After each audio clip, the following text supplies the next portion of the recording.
Good afternoon to our listeners on Parliament Radio 105.5 FM, our viewers on the Parliament channel, and those of you joining us via the World Wide Web on the Parliament's website, www.ttparliament.org, and our YouTube channel, ParlView. We welcome you to today's sitting of the House of Representatives. On the agenda today, debate is expected on the Gambling, Gaming and Betting Control Bill 2016 and also on the Insurance Bill 2016. Debate will continue on the Gambling and Gaming Betting Control Bill from last year. We're just about 10 seconds away from 1:30 p.m. and so we go over now to the Parliament chamber to start the day's proceeding.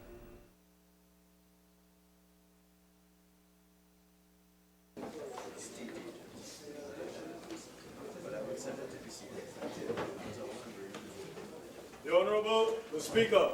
We welcome you to the 18th sitting of the House in the second session of the 11th Parliament that takes place on Friday, February 3rd, 2017.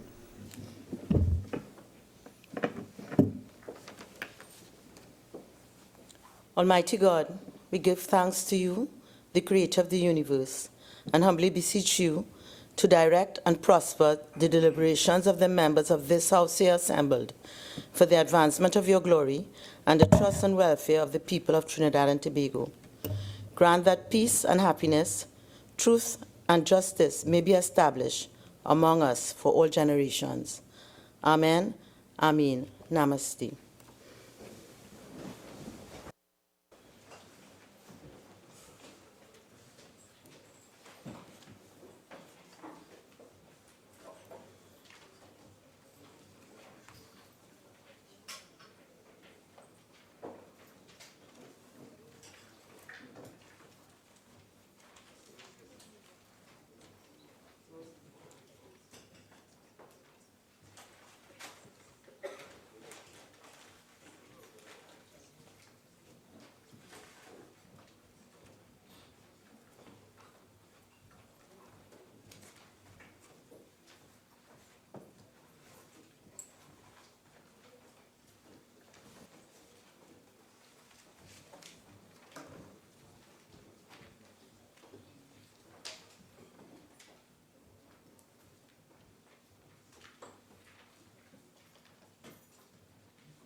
Or affirmation, announcements by the Speaker. Honorable members, Honorable Shamfa Kudjo, MP, Member for Tobago West, has requested leave of absence from today's sitting of the House. The leave which the member seeks is granted.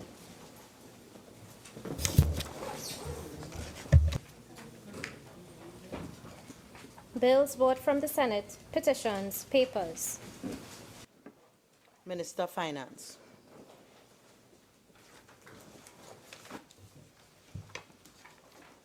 Madam Speaker, I have the honor to lay on the table the following papers. 1. The report of the Auditor General of the Republic of Trinidad and Tobago on the financial statements of the Penal-Debe Regional Corporation for the year ended September 30th, 2009. 2 to 3. The annual audited financial statements of Trinidad and Tobago Free Zones Company Limited for the financial year ended December 31st, 2014 and 2015. I beg to move that paper 1 be referred to the Public Accounts Committee and papers 2 and 3 be referred to the Public Accounts Enterprises Committee. Honorable members, the question is that paper 1 be referred to the Public Accounts Committee and papers 2 and 3 be referred to the Public Accounts Enterprises Committee. All in favor say aye. Aye. Any against? The ayes have it. The Minister of Housing and Urban Development. Thank you, Madam Speaker. I have the honor to lay on the table the following the ministerial response to the second report of the Joint Select Committee on State Enterprises on an inquiry into the administration and operations of the Urban Development Corporation of Trinidad and Tobago. The Deputy Speaker. Madam Speaker, I have the honor to lay on the table the following paper. The response of the Office of the Parliament to the first report of the Public Administration and Appropriations Committee on an examination into the current expenditure of ministries and departments under 3 subheads: current transfers and subsidies, developmental program, consolidated fund, and infrastructure development fund. Thank you. Member for St. Anne's East. Thank you, Madam Speaker. Madam Speaker, I have the honor to lay on the table the following paper: the delegation report on the Global Summit of Women Speakers of Parliament held in Abu Dhabi, United Arab Emirates from December 12 to 13, 2016. The Minister of National Security. Madam Speaker, I have the honor to lay on the table the following paper: the annual report of the Counter-Trafficking Unit, Ministry of National Security for the year 2015. Reports from committees. Member for St. Anne's East. Thank you, Madam Speaker. Madam Speaker, I wish to present the following report: the third report of the Joint Select Committee on Human Rights, Equality and Diversity for the second session of the 11th Parliament 2016-17 on the treatment of child offenders at the Youth Training Centre, St. Michael's Interim Rehabilitation Centre for Young Male Offenders, and St. Jude's Interim Rehabilitation Centre for Young Female Offenders. Member for Kamuto Manzanilla. Thank you, Madam Speaker. I wish to present the following report: the second report of the Joint Select Committee on Social Services and Public Administration for the second session of the 11th Parliament 2016-2017 on an inquiry into the effectiveness of the state's interventions directed at socially displaced persons in Trinidad and Tobago. Member for Caroni Central. Madam Speaker, I wish to present the following reports. The first report of the Public Accounts Committee for the first session, 11th Parliament, on the examination of the reports of the Auditor General on the public accounts of the Republic of Trinidad and Tobago for the financial years 2014 and 2015, with specific reference to the Auditor General's Department.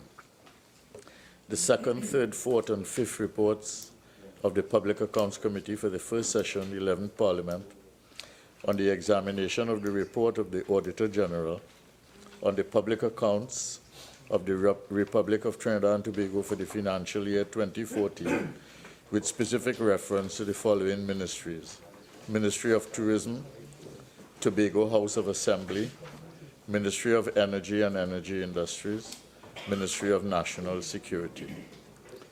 The sixth report of the Public Accounts Committee for the first session, 11th Parliament, on the examination of the reports of the Auditor General on the public accounts of the Republic of Trinidad and Tobago for the financial years 2014 and 15, with specific reference to the Ministry of Finance. The Minister of Finance. Madam Speaker, I wish to present the following report. The report of the Joint Select Committee appointed to consider and report on the Tax Information Exchange Agreement Bill 2016, which we intend to debate next week, and we leave the report open for signatures of the opposition. Minister's questions, urgent questions. The member for Barataria Sanwan. Speaker, to the Minister of Works and Transport, has the Minister given consideration to the registration of all PH drivers at relevant police stations and the requirement for the prominent display of PH drivers' information and car licenses in order to curb the increasing number of abductions of women by the occupants of these vehicles? Minister of Works and Transport. Thank you, Madam Speaker. Madam Speaker, at first I thought this was a trick question. However, Madam Speaker, at this point, there's insufficient evidence to support the statement that PH drivers are behind the increase in the number of abductions by women. However, Madam Speaker,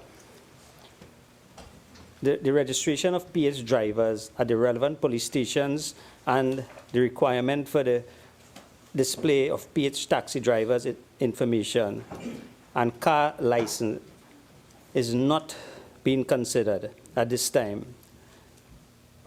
due to the fact that the use of private motor vehicles as a taxi is illegal and in accordance with the Motor Vehicle and Road Traffic Act of Trinidad and Tobago. Madam Speaker, I wish to add as well that the insurance that covers these vehicles is not for the purpose of hire. Thank you. Member for Barataria-Sanu. Thank you, Madam Speaker. To the Minister of Works and Transport, if it is considered illegal, as you have said, how many of those PH drivers or who apply their trade on the public roads have been arrested and charged for doing such?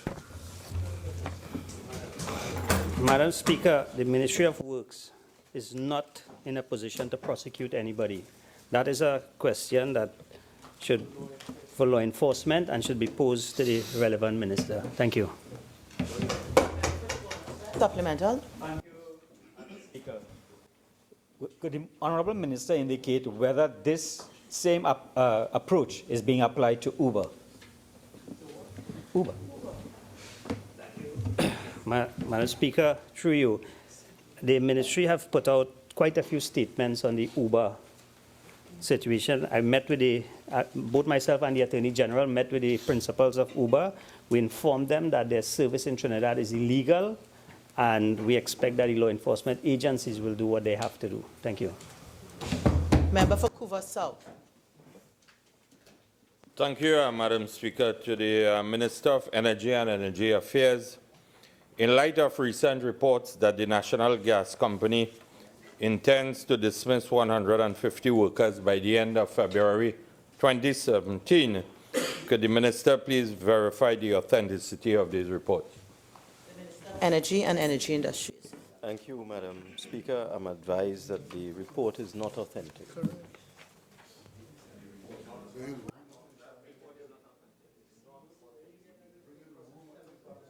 Speaker, is the Minister aware of article published in the Guardian newspaper, 150 NGC contract workers in fear of losing their jobs, that was published on Thursday, the 2nd of February, 2017?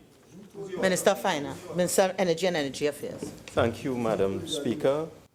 I have consulted with the National Gas Corporation on this matter, and they have told me that any such report is speculative. Member for Couva South. Thank you again, Madam Speaker. To the Minister of National Security, given that the homicide rate in Trinidad and Tobago continues to escalate on a monthly basis, could the Minister indicate whether he is satisfied that sufficient numbers of Special Reserve police officers are being absorbed into the police service to assist in addressing this unacceptable trend? Thank you, Madam Speaker. Madam Speaker, the question of numbers within the police service is being addressed right now by a manpower audit that is well known to all.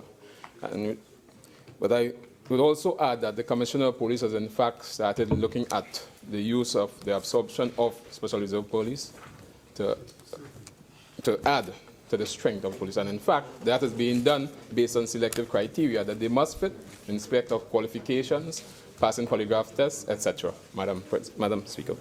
Member for Couva South. Madam Speaker, supplemental to the Minister.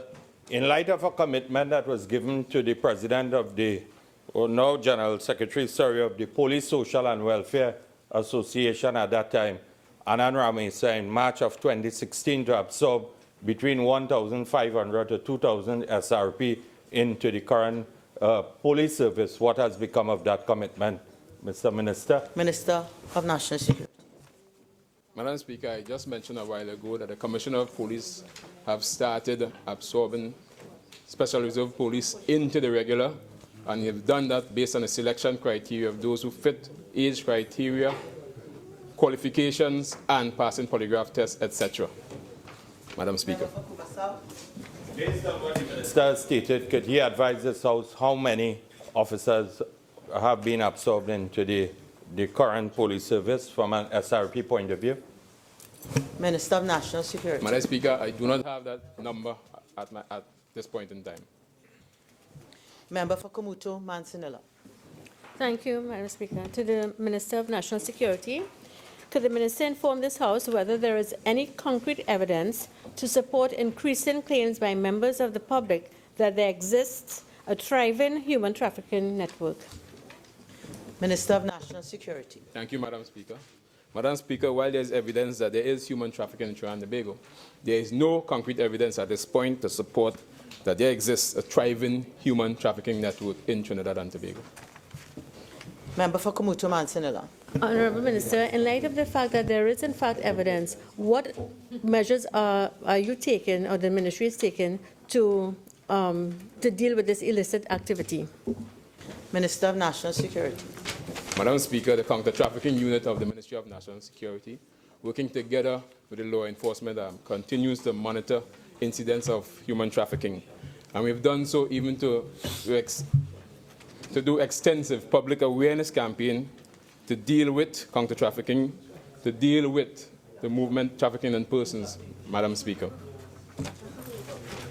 Member for Kamuto Mansinilla. Thank you, Madam Speaker. Could the Honourable Minister indicate to the House how many persons have in fact been a part of this human trafficking ring, and have any persons been recovered as a result? Minister of National Security. Thank you, Madam Speaker. Madam Speaker, to date, and since the proclamation of the Trafficking in Persons Act, Chapter 1210, 22 persons have been charged for human trafficking and related offences. This averaged to about 7 persons per year. 43 victims have been identified over a period of 4 years, Madam Speaker. Member for Princes Town. Thank you, Madam Speaker. Madam Speaker, to the Attorney General, in light of the upsurge in reports of bullying at our nation's schools, can the Honourable Attorney General indicate whether the government intends to introduce, as a matter of urgency, legislation dealing with parental responsibility? The Attorney General. Madam Speaker, I thank the honourable member for the question. The issue of parental responsibility is a rather complicated one. Currently, under the Children's Act, under the Education Act, and under certain other provisions of the law, there's a mix of what responsibility actually means. There is responsibility from the context of care and supervision and protection from the parent towards the child. The reverse which this question asks is one which contemplates criminalizing or dealing with certain aspects. The relative acts of bullying are also complicated further by the issue in law called dolai incapax, where you are below the age of having the discretion or intention to commit any crime. You're incapable of committing crime. We're looking at this issue in a very broad and comprehensive way. The Education Act currently provides some measure of relief in terms of expulsion and suspension, but respectfully doesn't go as far as I think the current issue does. But it certainly is something that we're looking at to find the best fit for the complications of the issue. Member for Princes Town. Thank you, Madam Speaker. Honourable Attorney General, I appreciate the answer that you have given. Can you give us an idea in terms of a timeline in which we can expect such measures to be put in place or to be explored in terms of bringing the requisite legislation to the Parliament? Thank the honourable member again. I can say that currently we are engaged in the exercise of the proclamation of the package of legislative amendments that we did to the Children and Family Division Bill, part of which intersects with this issue, in particular the manner of children beyond control and other aspects. So I will introduce it immediately to the LRC's table on Monday when we continue with the exercise of analysing the proclamation schedule and add it into the deliberations which we have. So we'll treat it with alacrity. Member for Princes Town. Thank you, Madam Speaker. To the Minister of Education, given the severe injuries to a pupil at the Mayara Government Primary School as a result of bullying, can the Minister inform this House on what anti-bullying measures are currently in place at our nation's schools? Minister of Education. Thank you, Madam Speaker. It has not yet been determined that the injuries suffered by this student are as a result of bullying. We have in our possession a report from the principal who indicated to us there were 2 Standard 1 students who were at play. We have asked the line supervisor to conduct a thorough investigation into this matter and report to the Ministry of Education by Monday, the 6th of February. Thank you. Member for Princestown. Minister. Mr. Minister, I asked specifically on what anti-bullying measures are currently in place at our nation's schools. What is the intention of the ministry? What has the ministry done to deal with this specific matter? Will it take the death of a child for the ministry to deal with?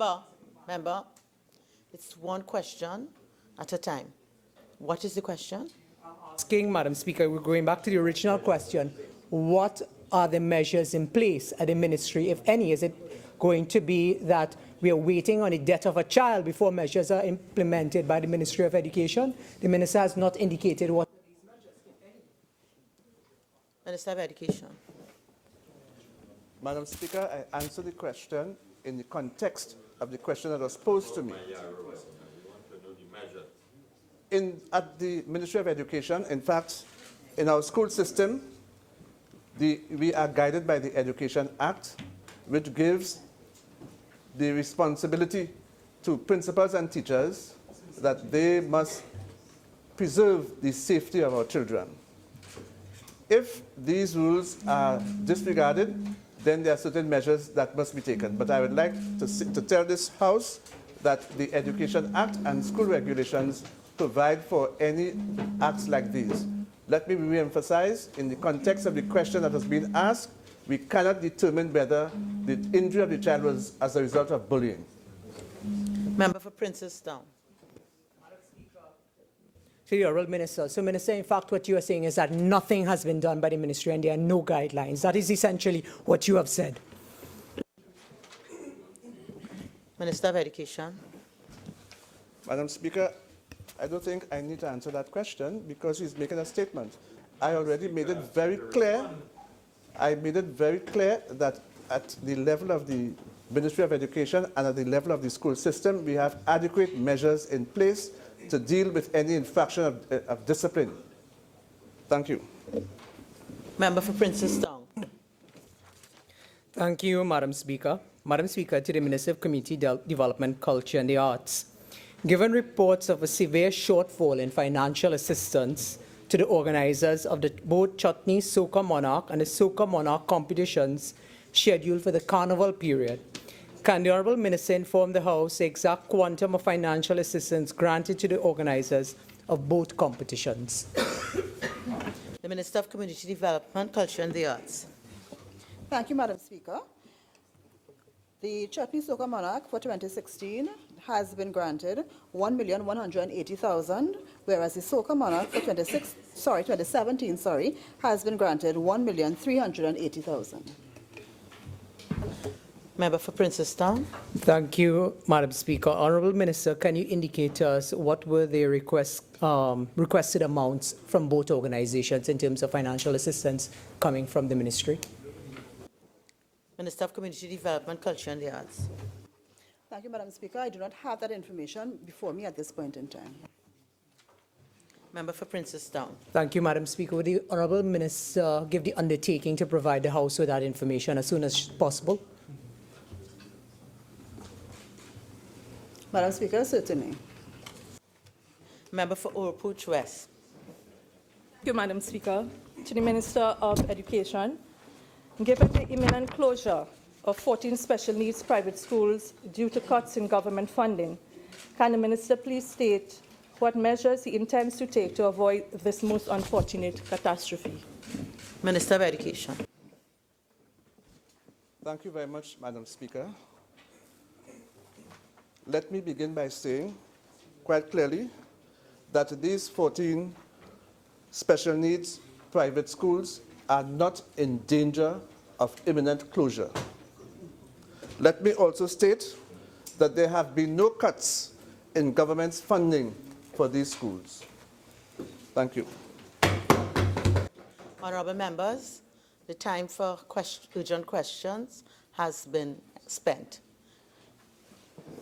Questions on notice, questions for oral answer. Leader of the House.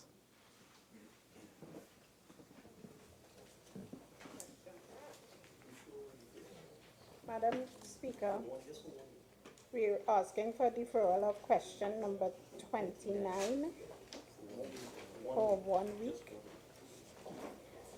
All other questions we are in a position to answer, and Madam Speaker, there were no written questions. Member for Couva North.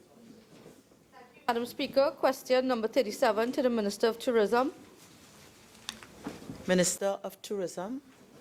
Thank you, Madam Speaker. It should be noted that the cruise season runs from October of one year to May of the following year, rather than from July to December. Accordingly, 52 cruise vessels visited Tobago between October 2015 and May 2016, as compared to 45 cruise vessels between October 2014 and May 2015. This represents an increase of 15% in vessel calls year on year. With respect to cruise passengers, 72,529 persons visited Tobago in the 2015-2016 cruise season, as compared to 56,134 passengers in the 2014-2015 cruise season. This represents a 29% increase in cruise passenger arrivals year on year. Thank you. Member for Princess Down. Thank you, Madam Speaker. Madam Speaker, question number 39 to the Honourable Minister of Education, please. Minister of Education. Thank you very much, Madam Speaker. As I have indicated to this Honourable House, the Princestown No. 1 Presbyterian Primary School is in a severe state of disrepair, and the Ministry of Works and Transport has recommended that the building be demolished. However, the Presbyterian Board, on the advice of a private contractor, preferred the option of refurbishment of the school. In discussions between the Ministry of Education and the Presbyterian Board, the Ministry indicated that it proposed to adhere to the advice of the Ministry of Works and Transport, and that a new school would have to be constructed. The Board indicated that it was willing to accept the Ministry's position. A meeting is scheduled with the Board on Tuesday, February 7th, 2017 at 7 a.m. at the Office of the Minister of Education. Thank you. Member for Princess Down.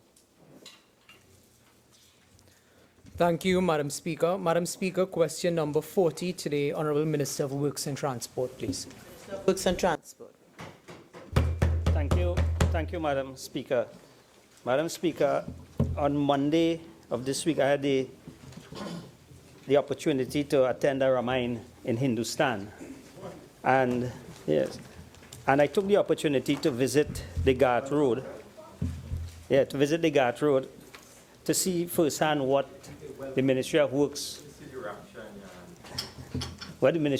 was undertaking in the area. I wish to report that over the past 9 months, to maintain the functionality of Ghat Road, the Victoria West District executed 239 square meters of surface patching and 599 square meters of deep patching, primarily along the 3-kilometer and the 4.5-kilometer section, which was in the poorest condition. The Ministry will continue in its effort to keep this section of the roadway passable and subject to the availability of funding.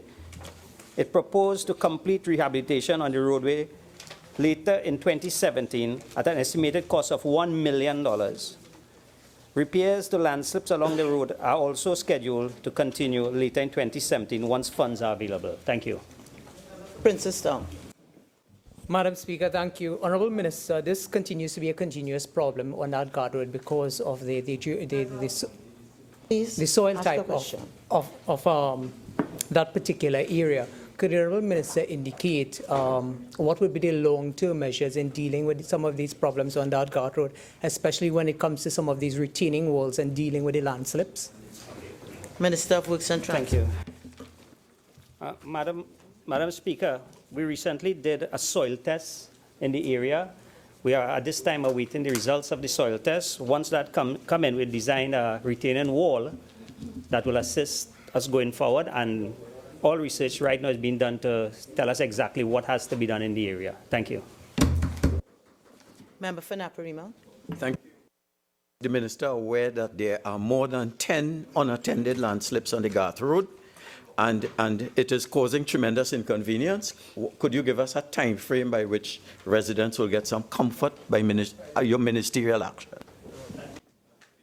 Thank you, Madam Speaker. As I said on Monday, I was fortunate to visit the area. I don't know if the Ramine, just attending the Ramine did. What was the cut-off? Well, what I want to add is that I saw these landslips. Some of them are about 10 years old. Yeah, some of the landslips, the residents told me were about 10 years old. Based on the challenge we have with funding right now, we will prioritize the most critical ones, and we will definitely be trying to attend to them in 2017. Thank you.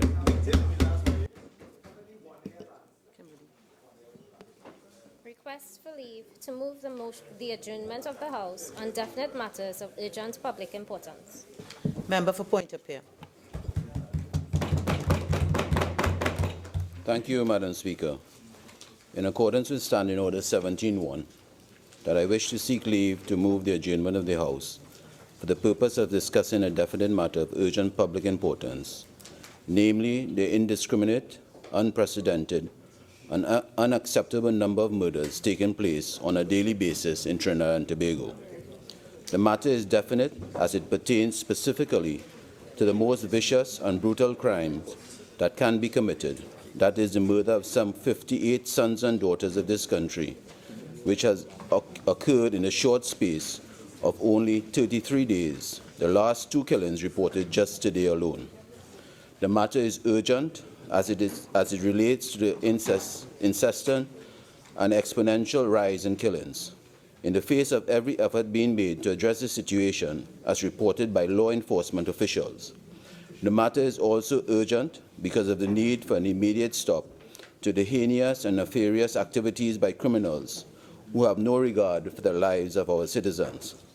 The matter is of public importance as there is public outcry for the government and the police service to bring an immediate resolution to this epidemic, but also for swift justice to be served on behalf of those men, women, and children who have been slain, whose families can find no solace due to these killers still being at large. I thank you.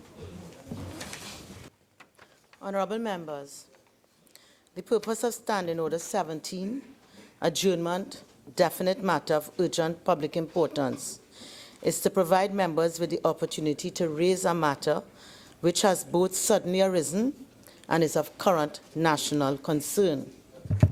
The matter must be specific and of such urgency to require the arranged business of the House to be set aside for an emergency debate on the matter.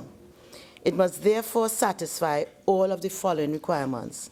It must be definite, in that it must be single, specific, and precise in wording. It must be urgent, in that it must have arisen suddenly and require immediate action and attention by the House. And it must be of public importance, in that it concerns or affects a large segment of the national community. Once a matter satisfies the rule, 60 minutes is set aside to discuss the critical sudden crisis. I have previously ruled that our continuing concern about serious crime does not satisfy the requirements of this rule, and I stand by my ruling. While serious crime is undoubtedly of public concern and therefore satisfies the third requirement, it does not satisfy the other 2 requirements due to the broad scope and ongoing nature of the issue. May I also take this opportunity to inform members that there is currently a private member's motion on the order paper, motion number 5, that will seek to deal with this issue in a more comprehensive manner, as each member will have a total of 45 minutes to address their concern. I so rule. Statements by ministers, personal explanations, introduction of bills, motions relating to the business or sittings of the House and moved by a minister, public business, government business, bills, second reading.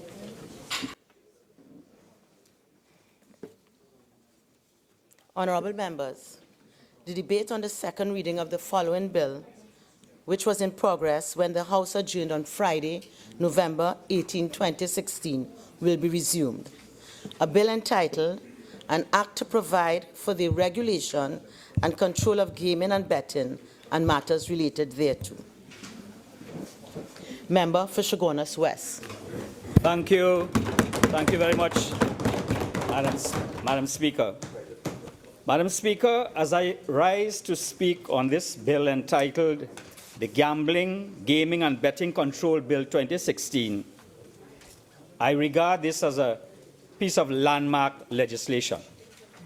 And listening to the Honorable Minister of Finance as he piloted this bill, I embarked on a kind of reflective mood as to how this society has progressed and altered its thinking with respect to gambling over the past decade. You see, Madam Speaker,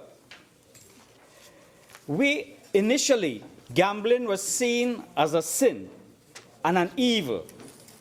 And clearly now it has reached a stage where it is grudgingly regarded as a vice that needs to be regulated. But with this piece of legislation, I am of the view that it will mainstream itself and it will become a major leisure activity in Trinidad and Tobago. So our objective in this piece of legislation and in the industry that it will create when we were on the other side was to move from sin to fun and to create an industry for the benefit of Trinidad and Tobago. Madam Speaker, I was in this House in October 2006 when the then Prime Minister and Minister of Finance, the late Honorable Patrick Manning, the Honorable former member for San Fernando East, in his budget statement of October 4, 2006, stated, and I quote, Madam Speaker, from page 35 of that budget statement of 2006-2007. Mr. Speaker, the emerging trends in casino-type gaming activities are of great concern to the government, particularly in its rapid spread in urban, rural, and semi-rural communities. The government is totally against the operation of casinos and all casino-type establishments. Global research findings have shown that the gaming industry can destroy the financial security of families, negatively impact marriages, encourage deviant behavior among children, undermine work ethic, cause increases in crime, including that of money laundering, and give rise to problem gamblers. The government is strongly against the proliferation of these casino-type establishments in Trinidad and Tobago. That was the PNM government of Patrick Manning in 2006. He went on, Madam Speaker. As a result, the government proposes to enforce the law so that private members' clubs must operate within the confines and original intent of the law. In other words, Mr. Speaker, private members' clubs cannot engage in gambling activities that involve payments being made to the House. The law will be reviewed and strengthened to give effect to government's policy in this regard, the PNM government's policy in this regard. We also propose, Madam Speaker, to ban the importation and use of all slot machines. These measures will take place with immediate effect. And the Honorable Prime Minister and Minister of Finance, as he then was, Mr. Patrick Manning, went on to state, Mr. Speaker, as far as the online gaming system is concerned, there will be no further expansion in the games offered, and the government is moving to eliminate the entire system. 2006. That was the budget statement of 2006-2007. That was the PNM policy at the time, Madam Speaker. Madam Speaker, the Prime Minister, as he then was, Minister of Finance and leader of the government, was making a moral and paternalistic argument against gambling in both the private sector and in the state sector.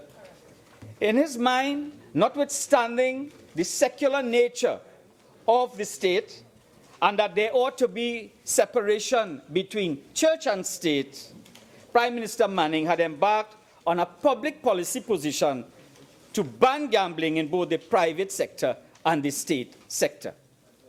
Madam Speaker, there are several honorable members on that side. On the government side, who were in the government then. For example, the Honorable Minister of Finance. Was in the cabinet? He was a member of the cabinet at the time. The Honorable Member for Diego Martin West was a member of the cabinet at that time. My good friend, the Honorable Member for Port of Spain South, was also a member of the cabinet at that time. Major Laventil West was Laventil not. West? No, Laventil West was not there. Fraudster, a three-piece suit. He was taking rehabilitation. Madam Speaker, and I am certain that members opposite did not share the then Prime Minister's view. But they were bound by collective responsibility. They could not buck the Prime Minister, Manning. In the words of Lloyd Best, Madam Speaker, in the words of Lloyd Press, the Prime Minister king and everybody else was crappo.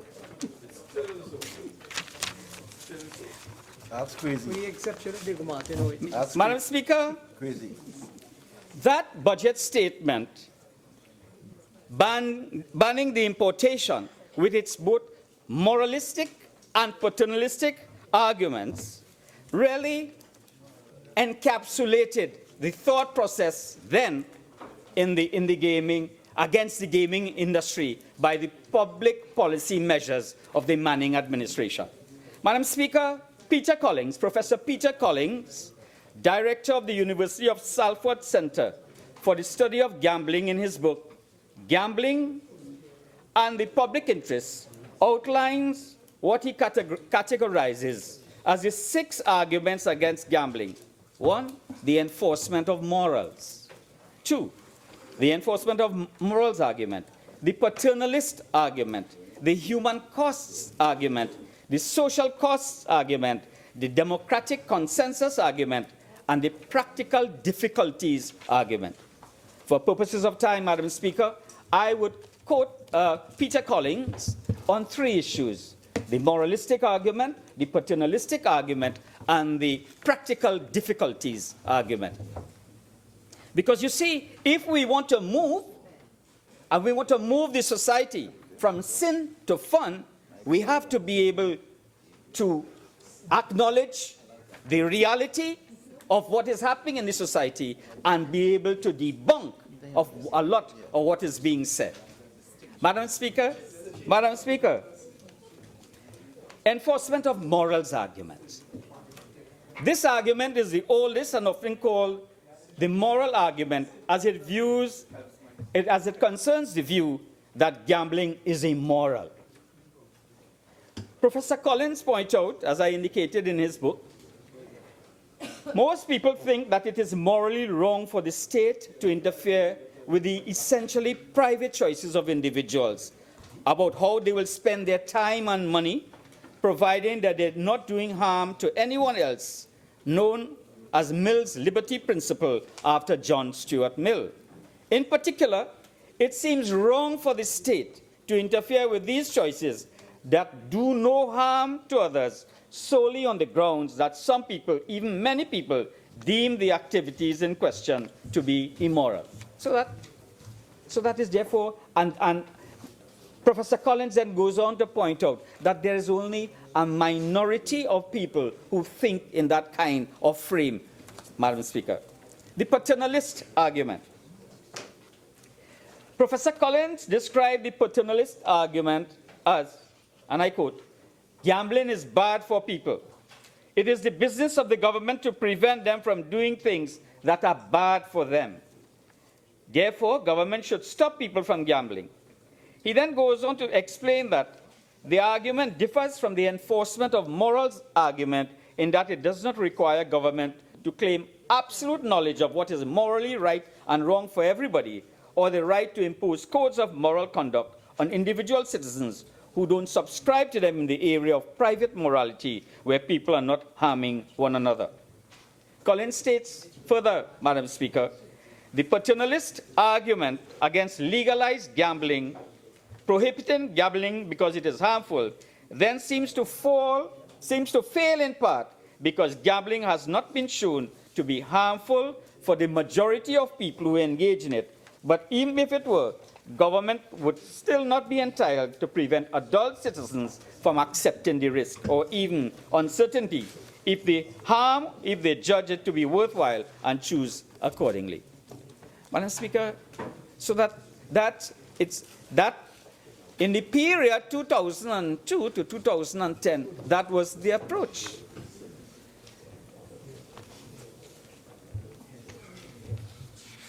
The practical difficulties argument. And we see the Honorable Attorney General in his contribution on the last occasion pointed to a lot of the difficulties associated, in particular, with the whole question of the requirements by CFATIF and FATIF and the anti-money laundering issues. Collins said, final argument against gambling is called the practical difficulties argument. There are some negative effects of legalized gambling, potentially so serious that unless they can be prevented, gambling should not be legalized. For example, gambling by minors, money laundering, the rigging of games by gambling companies, the fixing of races and other sports events by bettors and bookmakers, the proliferation of loan sharking, begging, prostitution, and drug dealing in the vicinity of gambling establishments, the general sleazification of neighborhoods, etc. The negative impacts cannot, in fact, be prevented by prohibiting all gambling. Therefore, all gambling should be prohibited. Madam Speaker, it is clear that the arguments against gambling have not found resonance in the marketplace. They have not found resonance in the marketplace. But part of the problem that has emerged has been the contradictory nature of public policy in this area. On the one hand, we say one thing and then we do another. A good example, Madam Speaker, the budget statement banning the importation and use of slot machines was crystallized into law in the Finance Act of 2007, passed in both houses in June 13th and in the Senate, in this House in June 13th and in the Senate in 2007, and was assented to by His Excellency the President Richards, Max Richards, on July 10th, 2007. However, the amendment never came into force. So, at the budget debate, and subsequently in the Finance Committee, and subsequent to assenting, the amendment never came into force. Madam Speaker, it never came into force, but at the Finance Committee, the then Junior Minister of Finance had this to say, Conrad Enil, at page 5 of the Hansard. And I quote very briefly, government is totally against the operation of casinos and all casino-type establishments. Studies have shown the link between gaming activities and the erosion of societies. Madam Speaker, it is clear that that is a fallacious argument, as we have demonstrated before. But they persisted. Conrad Enil. Madam Speaker, this bill never came into force, this act never came into force because the casino sector formed an association of members' clubs and began to agitate and protest for a rethink of the measures. You see, the Prime Minister at the time thought that he could rule by edict, by decree, and perhaps even executive order. But that does not exist. And what happened then? There was a pushback by the society, pushback by the society in dealing with Prime Minister Manning as he attempted to ban all casino activity in Trinidad and Tobago. At page, in The Guardian of Thursday, 24th May 2007, and headline, Casino Crackdown, Mr. Manning said the government was also moving to eliminate the National Lotteries Control Board entire online gaming system. Manning's pronouncement unleashed a flurry of lobbying by the casino sector, which hurriedly formed an association of members' clubs to appeal for a rethink of the measures. Managers of some of the clubs said the government should pass on to the police any information it had about gaming establishments being involved in money laundering. Close to 1,000 workers assembled outside the Prime Minister's office at Whitehall for a protest demonstration on Black Friday. Many of the protesters wore T-shirts printed PNM voter and shouted, "No work, no vote." So here it is. You have in this country, the workers in these establishments took their protest to preserve their jobs. Prime Minister Manning then met with them, but he said to the workers, "Our decision stands." Subsequently, he indicated in the budget debate as he wound up, we are going to have a phase-out process, and we are going to engage in retraining exercises for all those working in the industry, so there will be no job loss or job displacement. Madam Speaker, it is so that there was a contradiction. You say one thing in the budget, you create fear in the society, you create fear in the society. It is part of your DNA, so I want to deal with that. Yes, it is part of your DNA, so don't deny it. Create fear in the society, and then you then back off as the democracy begins to work and push back against you. Madam Speaker, whilst the Prime Minister at that time was railing against banning casinos and banning the online system, the national... He was not a watcher. No, but he might die, but his DNA still lives in many of you. And I'm not attacking the man, I'm attacking the policy at the time, which should inform the way this legislation ought to function. You know? Madam Speaker, Madam Speaker, it's interesting to note while the Prime Minister at that time was announcing the banning, the National Lotteries Control Board signed a new 5-year contract to 2011 with GTEC Corporation. So therefore, you had the Prime Minister in 2006 saying that ban online gambling, ban NLCB, remove everything. And GTEC went on the other hand and signed a 5-year contract that will take them to 2011. And then GTEC now, Madam Speaker, and it's interesting to note, they have been the sole and monopoly supplier of online facilities since 1994 to 2024 in this country. I'd say no more on that issue, Madam Speaker.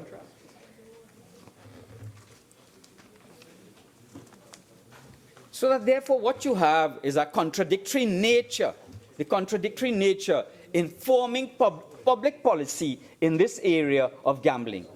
And I am fearful now that they have taken a bill that is really a first-class and landmark piece of legislation, that we must not allow the contradiction that they harbor with respect to gambling be reflected in the regulation which they have to draft and which is not yet before us, Madam Speaker.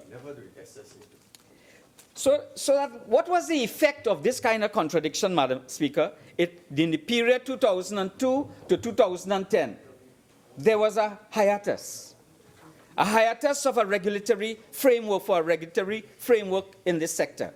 There was a virtual abandonment of the sector, and therefore with subsequent measures, it gave rise to a mushrooming of gambling throughout the country. Madam Speaker, the Gaming and Betting Control Bill 2016 represents the modernization of our gambling law, which is long overdue. It represents a modern regulatory system for the gambling industry in Trinidad and Tobago. In order for us to appreciate what is before us today, Madam Speaker, it is necessary to have an appreciation of the history and structure of the gambling sector in Trinidad and Tobago.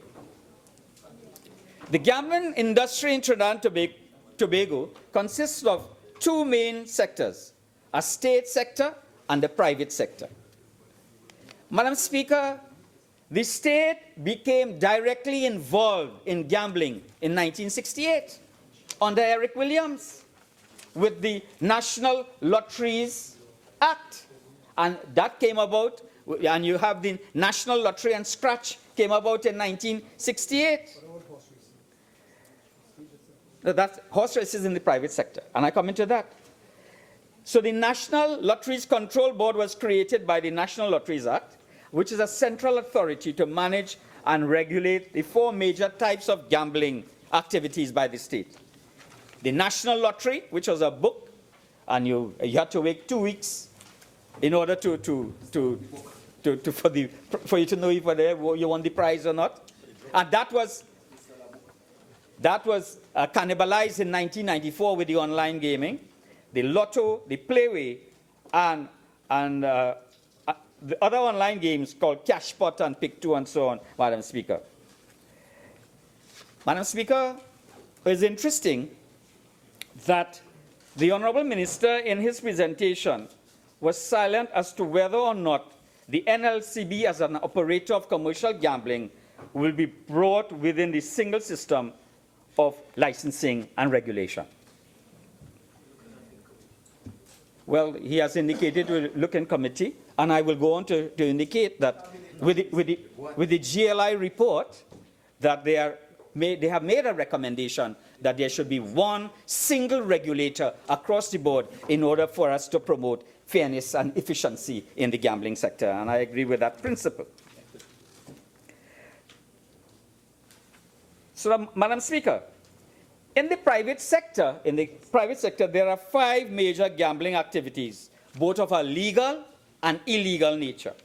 Horse racing, legal. So this act, and it must be really an anomaly and a rare contradiction. It is against the law in Clause 82 to have a minor enter a casino-type establishment, but it is okay for a minor to go in the horse racing track. There must be something wrong, because a lot of people that I know started their betting and addiction to betting but in the horse racing track. So that therefore there ought to be a similar exercise across the board, Madam Speaker. So horse racing is legal, and there are 2 state-funded organizations, the Betting Levy Board and the Trinidad and Tobago Racing Authority. So horse racing is funded by the state. It was part of the plantocracy, and in the arena of the neo-colonials, we continue to sustain it. Madam Speaker, off-track betting, local and foreign racing, inclusive of dog racing, is in the off-track betting, and that is legal. Recreation clubs, that is legal. The Chinese-derived game of Weiwei, that is illegal, and casinos, illegal. You know, Madam Speaker, when the NLCB brought the online game Playway, they usurped the illegal Weiwei, and they put a turn on it and they call it Playway. And it is poetic justice, perhaps, that you have, not from a public policy point of view, but purely from a justice point of view, that the Chinese have come back and they have virtually eliminated and given better conditions in Weiwei than the Playway, and is eating into the profit. And that therefore this regulatory measure will be able to deal with that sort of thing. Because the state, as the state, sold the folklore-based way and made it playway. Madam Speaker,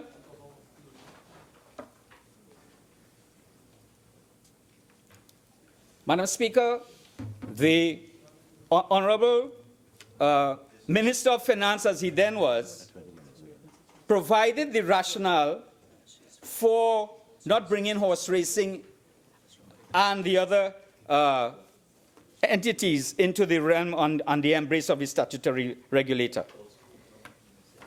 This is Minister Hawaii, as he then was, Madam Speaker. And I want to indicate that it is there at page 9 of his contribution in the Senate. As to why? Because simply he said there are governing pieces of legislation in that matter, the Betting Levy Board legislation, the TTRA legislation, the NLCB, the Lotteries Act, and that therefore, subsequently, but it ought to be phased in under the singular regulator. And the Minister of Finance has indicated across the forum that he will bring about that at the Joint Select Committee. Madam Speaker, I want to confess, Madam. I want to indicate, Madam Speaker, that I listened to the Honourable Member for Diego Martin Northeast in his contribution as he piloted the bill.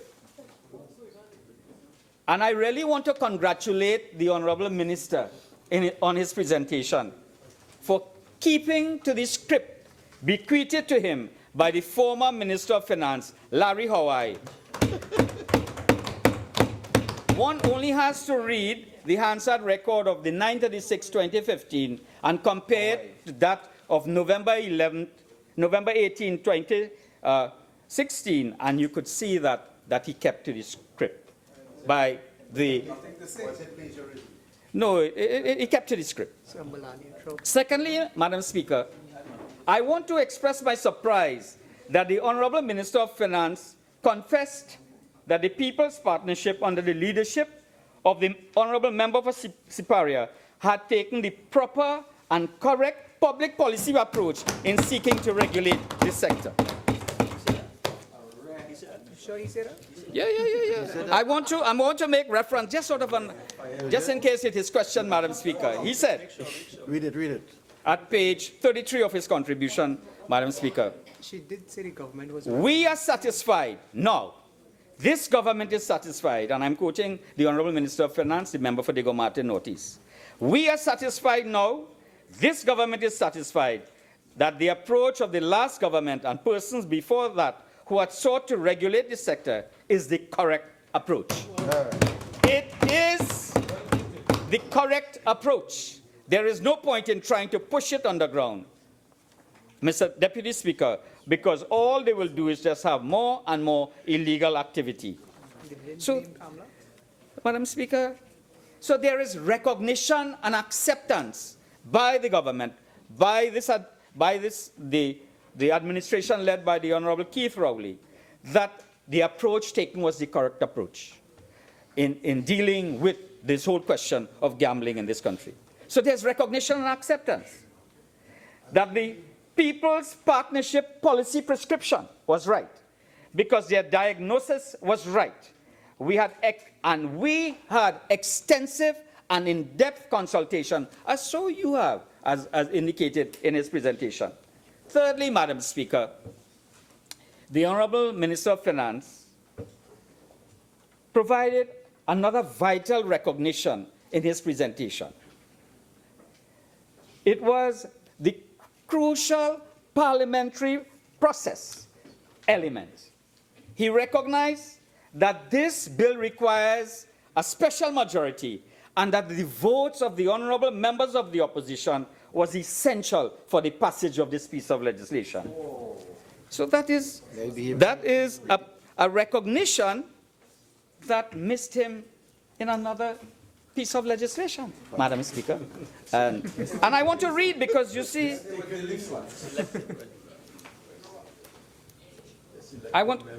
Madam Speaker,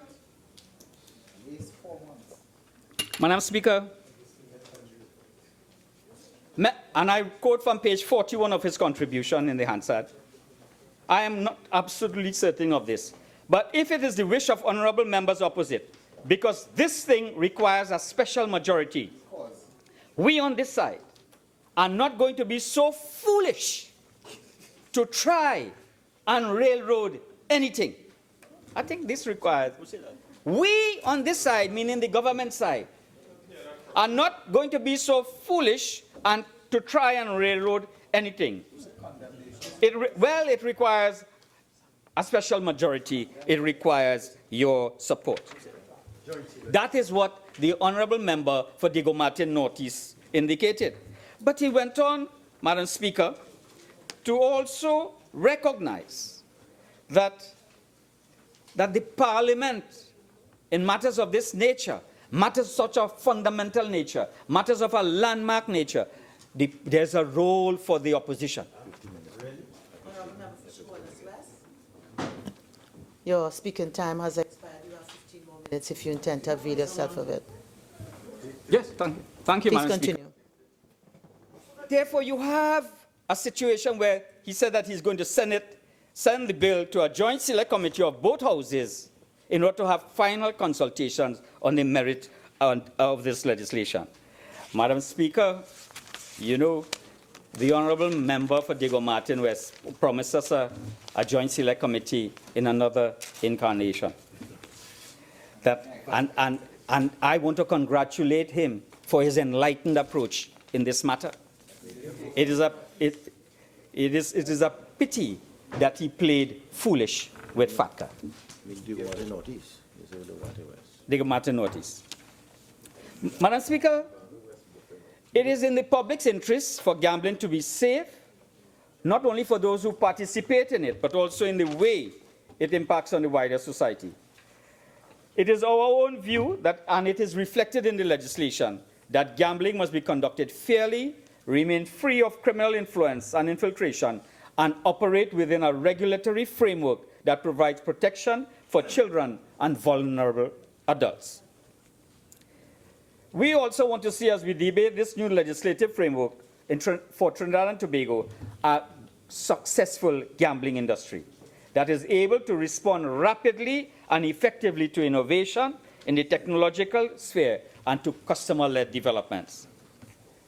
Madam Speaker, the objects of the bill is clear. It is in Clause 5, and we'll not go into that because we have the chance to deal with that in the committee stage. I want to now move quickly into an arena, and perhaps is the only new dimension added by the Honourable Minister, when he spoke about the laudable an international company, GLI, that was brought into the system to advise. Madam Speaker, he indicated to us in his contribution that this company is in something like 470 countries. And we are very happy that he's seeking advice to change the DNA and his approach that would have taken previously in 2007. Madam Speaker, in September 20th, but I have some questions with respect to the procurement process and the role and function of GLI in this gaming industry. In September 2015, Madam Speaker, GLI was invited to submit a proposal for gambling, for a gambling consultancy. It was invited by Vishnu Danpal, the Permanent Secretary, September 15th. The members were sworn in on September 11th. The ink was not yet dry on their letters of appointment by the Honourable President. But on the 15th, they were invited by the Permanent Secretary, the Ministry of Finance. In April 14th, the Permanent Secretary, Acting Permanent Secretary, Suzette Leachy, indicated that, thank you for your tender for the above reference project. I would like to inform you that the Gaming Laboratories International bid was successful. So April 16th, September 15th, they're invited. In April, they said they're successful. We are not told whether there were other bidders. We are not told. So the procurement is questionable. Was it sole selective? What are the questions associated with that? And then, in 4th of May 2016, a contract was signed between Maurice Sweet and Kevin Mullally, Vice President of Government Relations and General Counsel Gaming Laboratories Incorporated. Madam Speaker, we have no problem with that, and there is a listing of deliverables that they are supposed to produce, which we recognize that it was consistent with the contract. Madam Speaker, but what is really gaming laboratories' function? And in their report, Madam Speaker, which I have, and which the Minister did not circulate, but we have been able to procure a copy, they are suggesting that there must be conditions for acceptance of internet wagers. They are suggesting internet gambling. They are suggesting, but what is of significant concern to me, Madam Speaker, and I agree with the concept of internet gambling, what is of significant concern to me is the recommendation by GLI for tax rates to be suggested in the legislation.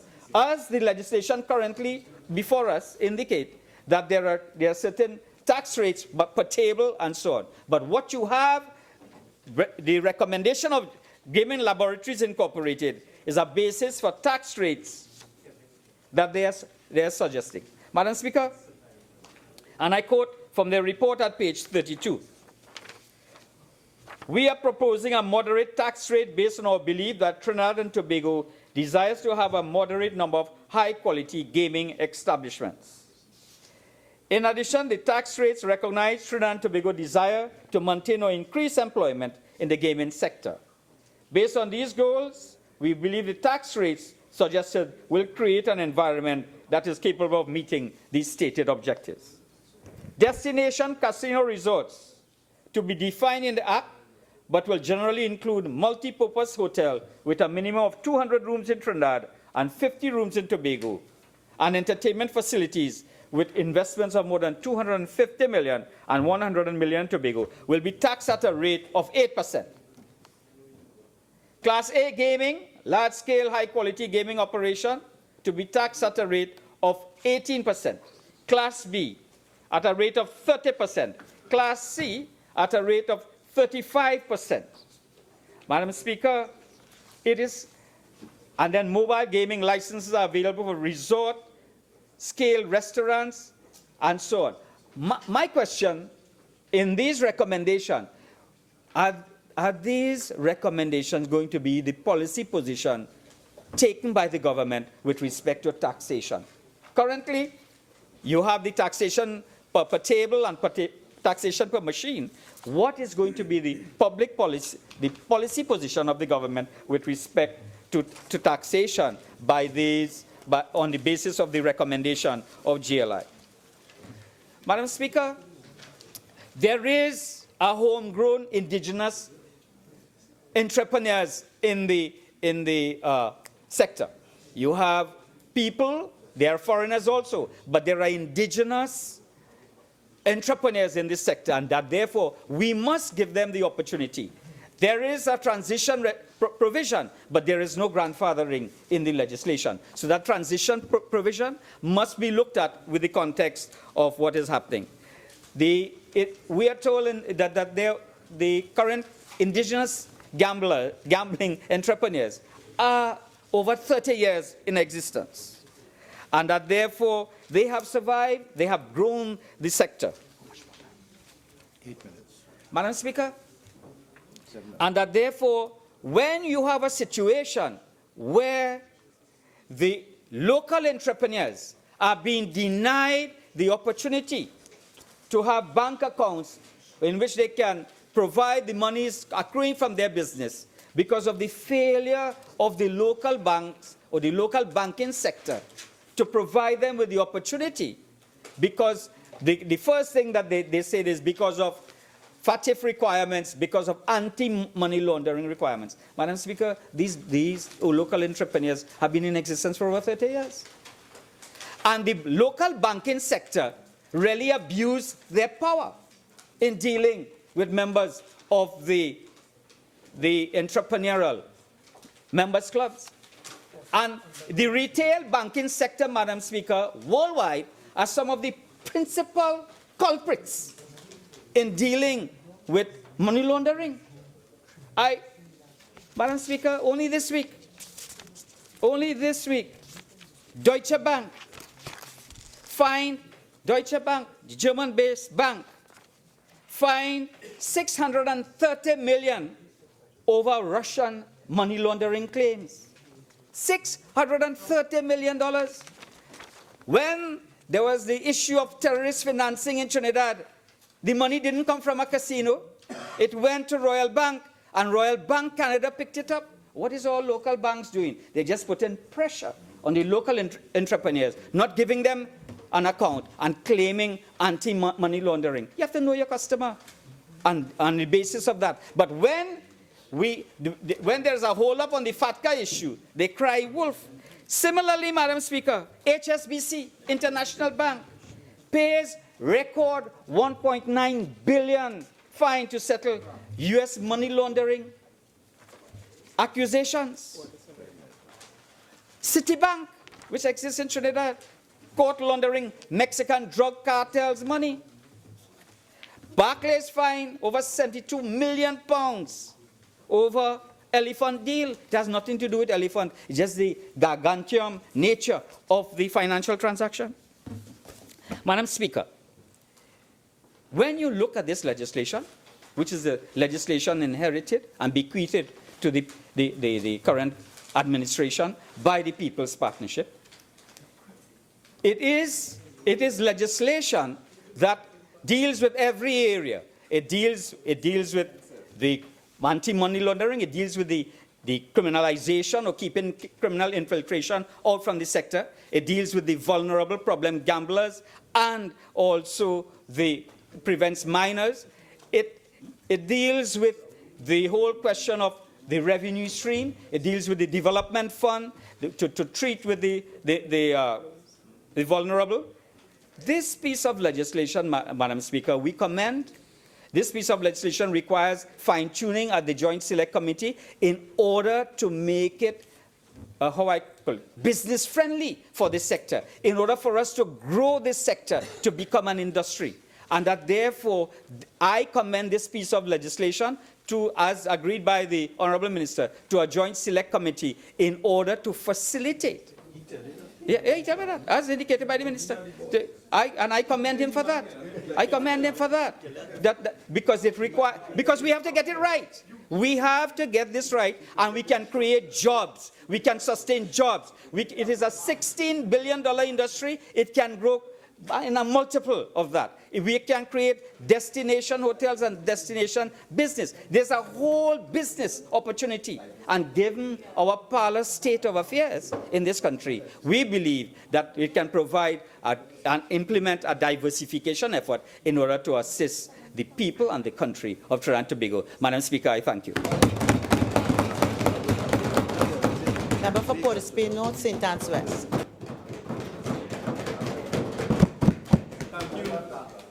Thank you very much, Madam Speaker. To put this in context, and I think is important after the contribution we've heard this afternoon, I'd like, through you, Madam Speaker, and for the population of Trinidad and Tobago to know that this bill is the identical bill that had come from the UNC government when they were in government in 2015. So all of the speeches that we heard and all of the niceties we heard about what happened in 2007, respectfully, and 2006 is all irrelevant. What we're dealing with, Madam Speaker, is the current bill that is before us. And again, for the population and for the citizens of Trinidad and Tobago, Madam Speaker, I'd like to say what this bill is about. This bill seeks to provide for the establishment of Gambling, Gaming and Betting Control Commission. So for the first time in Trinidad and Tobago, Madam Speaker, what we're looking to do is to introduce a gaming commission to regulate an industry that we estimate to be in the billions of dollars in terms of revenue in Trinidad and Tobago. And this is necessary both on a global, national level, a global and a national level, because the industry is vulnerable to infiltration by money launderers and terrorist financing. The Commission shall establish a licensing framework which will aid in minimizing the potential for money laundering and terrorism financing due to the stringent criteria that will have to be met by anyone desirous of obtaining a license permitting them to do what it is they intend to do. So, Madam Speaker, at the outset, for those listening, what we're looking to do for the first time in Trinidad and Tobago is introduce a gaming commission to regulate an industry that so far seems to be a runaway horse and seems to be breeding, harboring, money laundering operations and the potential for terrorist financing. And this is something that this government saw it fit from an early stage to come forward with. And I hear those on the other side talk about copying, etc. But that is really cognizant. And because of how important we believe this legislation is, and we figured the easiest way to do it is just let's come with what they had there before, because we are not that adverse to it, and let us get the legislation done on the books. Because what we've been seeing is some hesitancy by those on the other side on occasions to agree to legislation that we believe is better for Trinidad and Tobago. So on this occasion, I'm putting it frontally to the population of Trinidad and Tobago, who I believe by and large are in support of a gaming commission and the regularization of an industry that harbors a lot of criminal activity, that what we have come with is what has come from the bosom of the UNC, and we as a government are willing for the people of Trinidad and Tobago to agree to that legislation for us to finally put some efficient regulations and systems in place. Having said that, on the last occasion, the Honourable Minister who's piloting the bill took us through the history of how this bill arrived here, and I don't think it's necessary to get into that again. But what I'll also like to remind those on the other side and the population is for the first time with respect to this legislation, it was taken through, prior to it arriving here under this government, a very detailed set of consultation. And I'd just like to remind us of some of the persons who were consulted, a fresh round of consultation on this legislation. On January 12, 2016, there was consultation at the old fire station conference facility with the Casino Trade Union. On January 19, there was consultation with the Ministry of Rural Development, Local Government, the Ministry of Tourism, the Ministry of Trade and Industry, the Ministry of Planning and Development. That was done at the Ministry of Finance. And then the Interreligious Organizations of Trinidad and Tobago, the IRO, was consulted in January 21st, 2016. The THA was consulted, the Tobago Chamber of Commerce, the casino businesses in Tobago, the Tobago Hotel and Tourism Association were consulted, the National Council of Alcoholism and Other Addictions, Alcoholics Anonymous, New Life Ministries Drug Rehabilitation Center, the Society of St. Vincent de Paul, Families in Action were another set of bodies that were consulted, the Board of Inland Revenue, the Trinidad and Tobago Police Service, the Financial Intelligence Unit, the Customs and Excise Division were also consulted, the Bankers Association of Trinidad and Tobago, who I heard the previous speaker taking some shots at because of their position on another piece of legislation that is essential, were also consulted. The Tobago and the Trinidad Chamber of Commerce were consulted. The Trinidad and Tobago Members Clubs Association were consulted.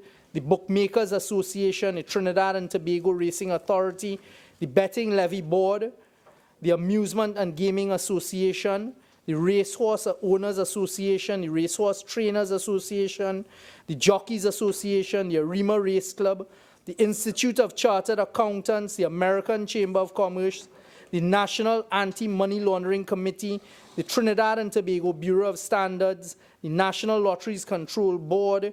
So over 50 groups in total, Madam Speaker, we put on the record, were consulted with respect to a bill that, as I say, and I'm pains to point out yet again, came from the drafting of those on the other side when they were responsible for drafting legislation. I put that on the record, Madam Speaker, so that the population and the citizens of Trinidad and Tobago who are looking on and paying attention to this important piece of legislation will understand at this stage that the government has gone through 50 rounds of consultations with 50 different, consulted with 50 different bodies in bringing a bill from them. The government wants to press ahead with this to regulate the industry. And even in light of all of that, we've agreed to, after this, put it to a joint select committee. So for the people of Trinidad and Tobago to be looking on very closely to see what happens with the passage of this legislation. And if it is stalled or if it moves very quickly and expeditiously to become the laws of Trinidad and Tobago.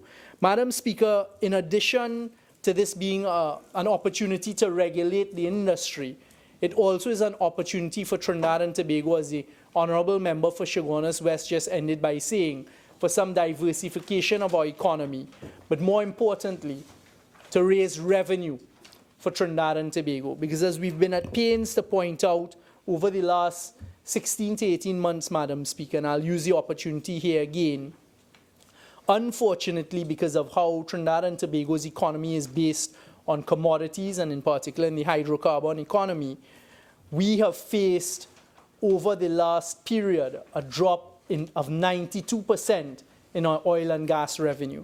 And we hear those on the other side with their cries about us borrowing and runaway borrowing, etc., none of which is true. And we continue to ask them, well, if you've lost 92% of your revenue, 92% of what you get from oil and gas, which is the single largest earner of foreign exchange in Trinidad and Tobago, what do you then do to fill that gap? And Madam Speaker, one of the ways to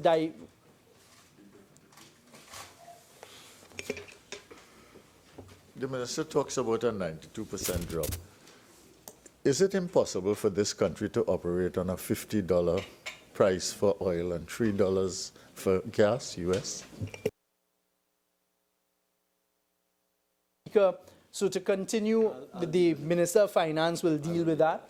I think once again, they get nervous when this point is being made. The simple point is, if you've lost 92% of your revenue, Madam Speaker, if you've lost 92% of your revenue, no matter what, if it's at $50, etc., the point is you've lost 92. So for every $100 you earned before, you're now dealing with $8. And no matter how hard they try to cover that up, that is the fact and reality we're facing here in Trinidad and Tobago. So, Madam Speaker, to continue with my contribution, this now allows a gaming commission and the Board of Inland Revenue and the other authorities for the first time in Trinidad and Tobago to collect a whole basket and bundle of revenue. It was estimated by the Ministry of Finance that this is $1 billion, I think he said $16 billion industry in Trinidad and Tobago. And there's nobody in this House or no citizen of Trinidad and Tobago who can honestly say that it is being properly captured by the tax authorities in Trinidad and Tobago. As we had heard the member for Tabaquite in his contribution on the last occasion talk about a number of these establishments popping up all over the country. It's littered all over the country. We saw last week where there was a robbery carried out at one, and what these institutions do, you now have them in bars and scattered all over the countries with the tables and the slot machines. If they're here and they're here to stay, let us earn the revenue from it, Madam Speaker, quite respectfully. So what we're doing is we're setting up a commission and the Board of Inland Revenue to be able to contain and to collect the due taxes for the people of Trinidad and Tobago with respect to this industry that exists in Trinidad and Tobago.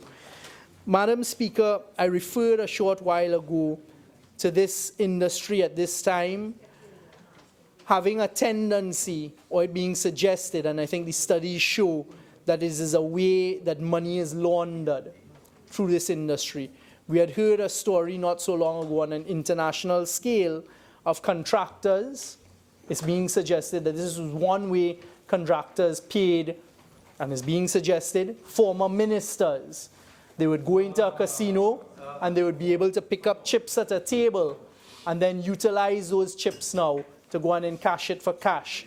And in fact, a sting operation, I believe, was set up with respect to one of those, and certain people were captured by a net at that time.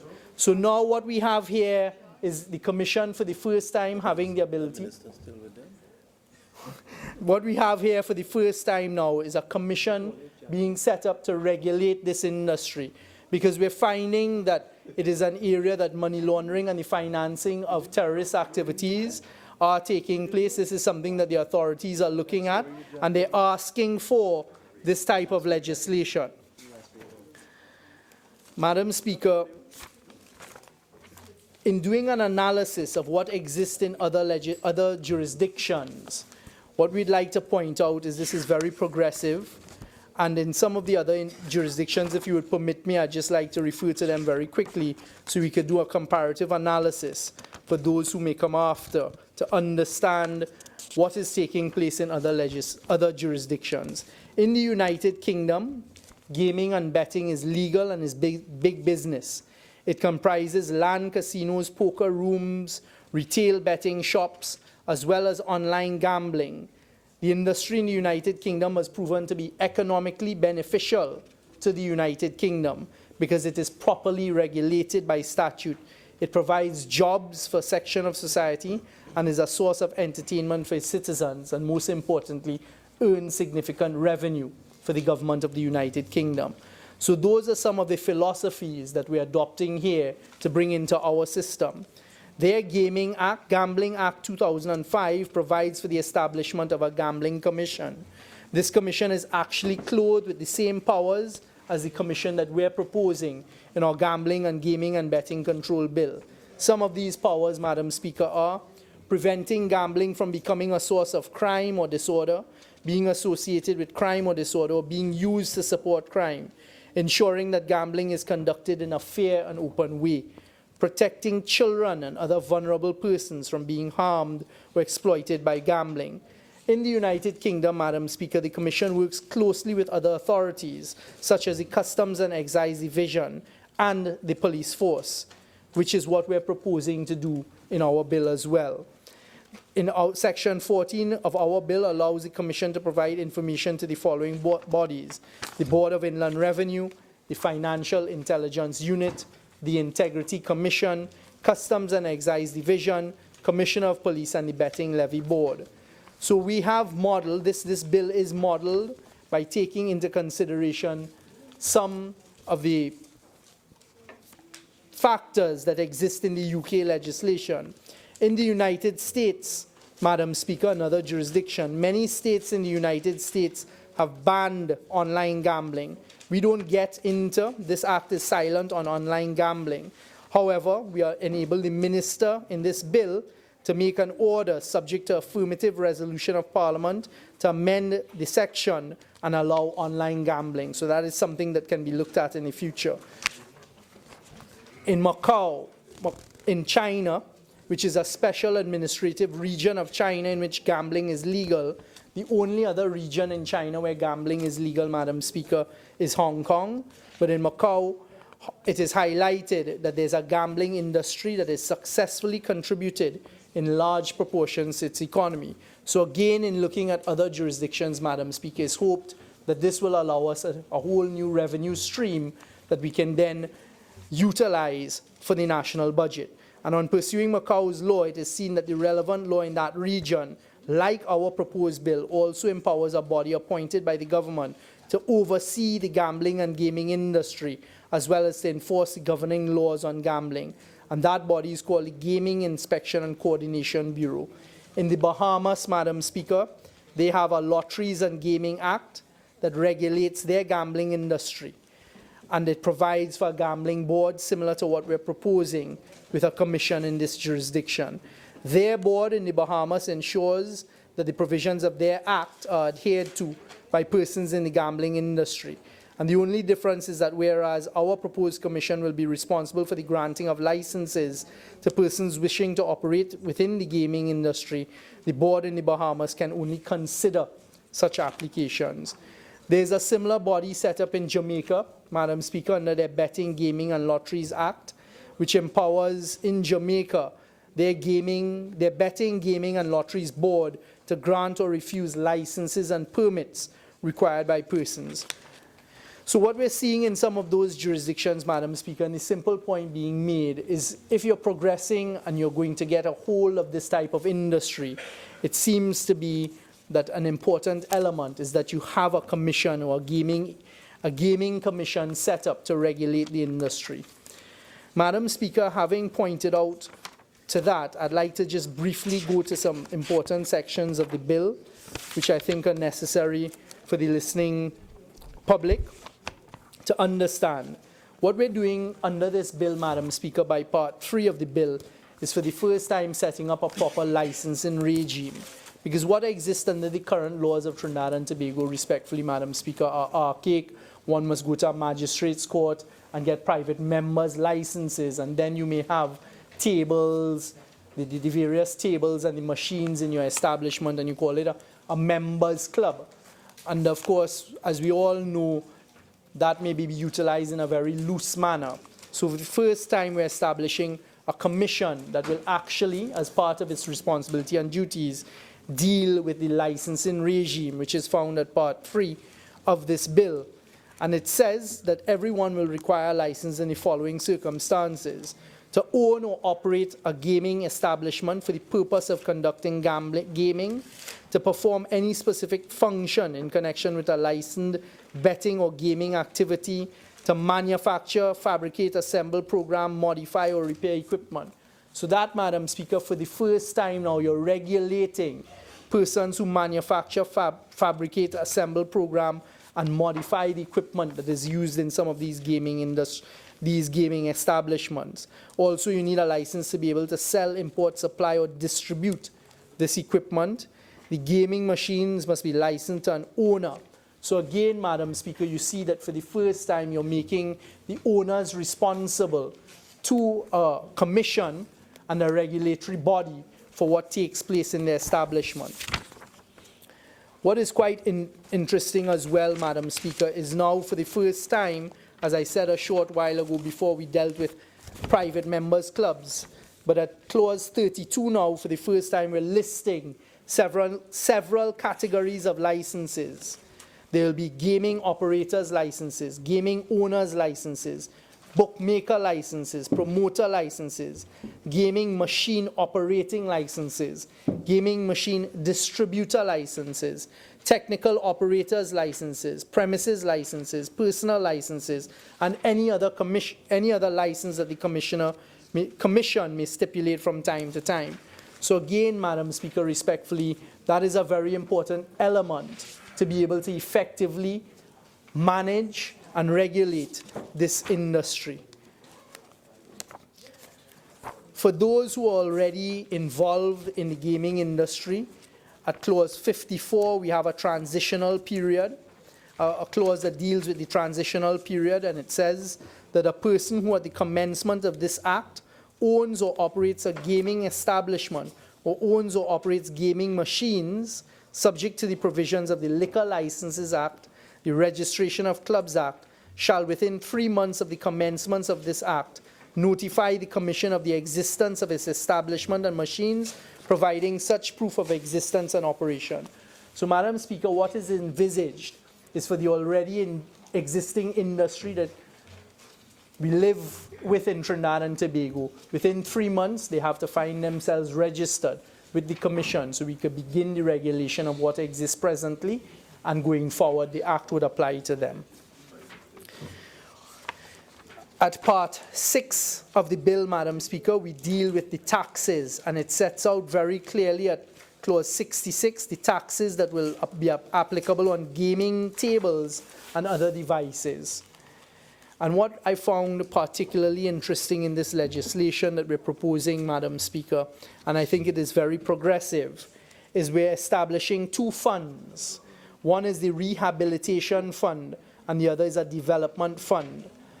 Madam Speaker, it is recognized that gambling is something that persons can become addicted to, and it has a deleterious effect on the personal lives of those who gamble, as well as a tentacle effect on those associated with them. It can affect negatively the families of those who are addicted to gambling.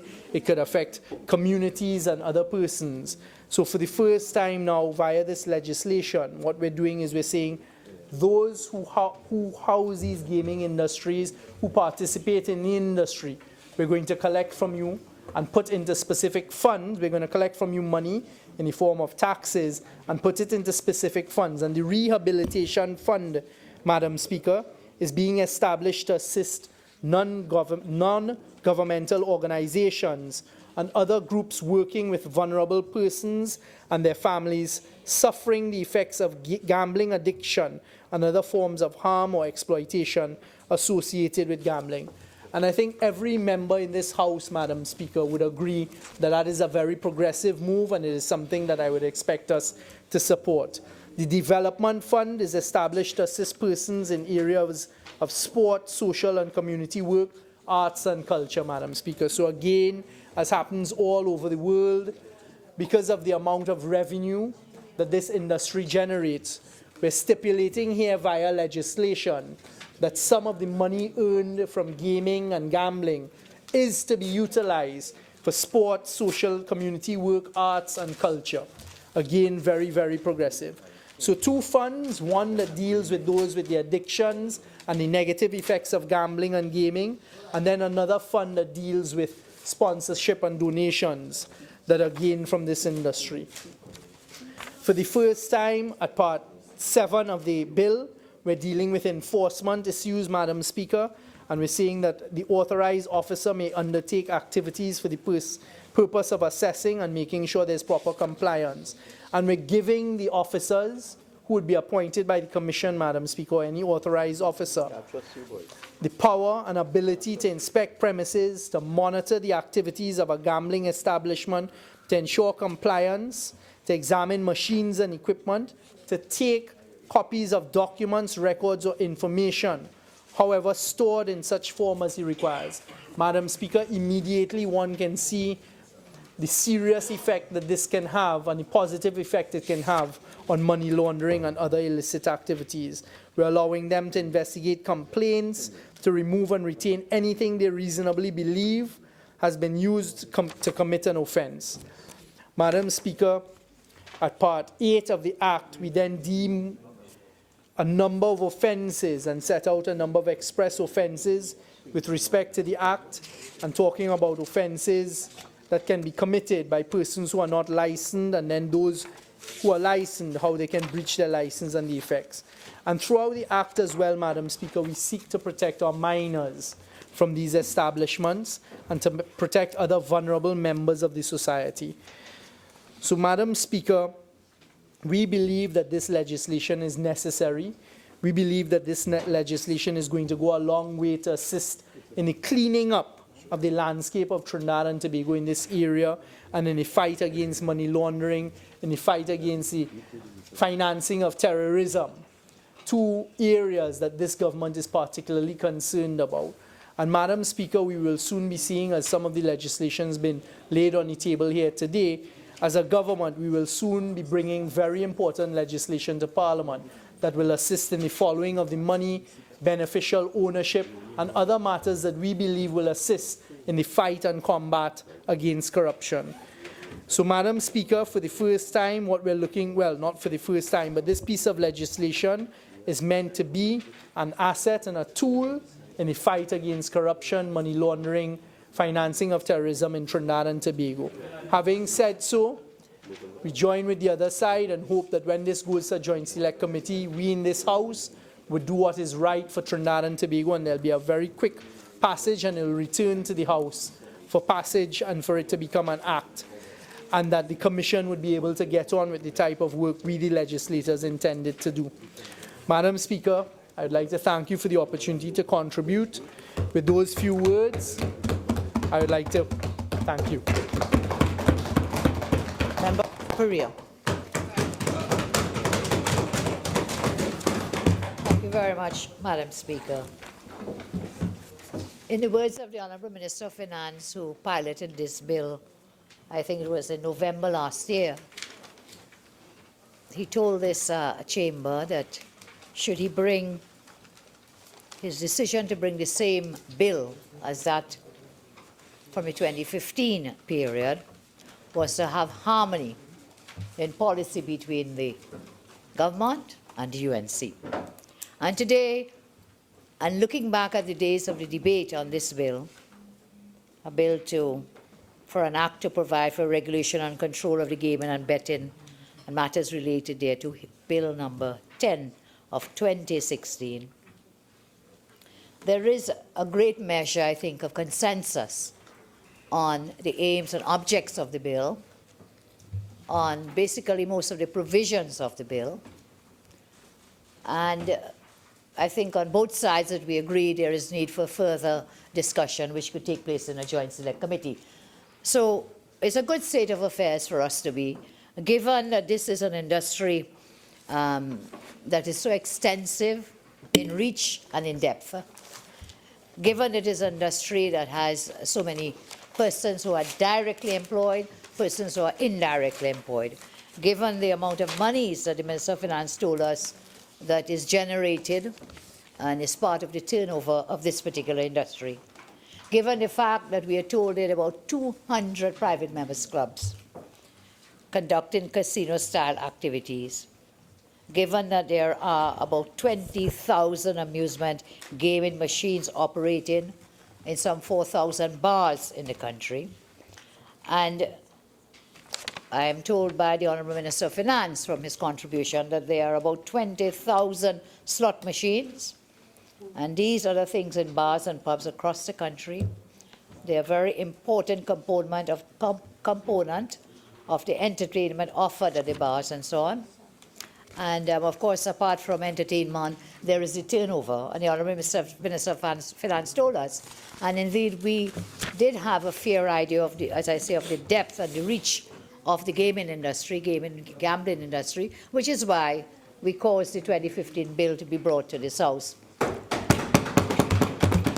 Now, those statistics indicate that the gaming sector has a turnover of about $12 billion per annum.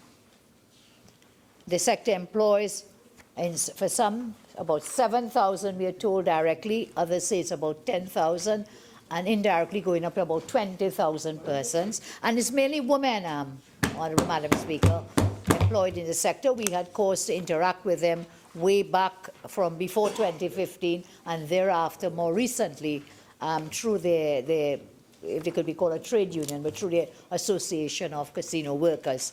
So thousands of jobs will island-wide, the 2 islands. They provide goods and services as well, those who service the sector. Their employment opportunities also for low-skilled workers. I am told in many cases is single women, single mothers, and single women. The minister told us that the Ministry of Finance has estimated $16 billion from the gambling industry, including legal, and I don't know if that also includes illegal turnover and money generating in that sector.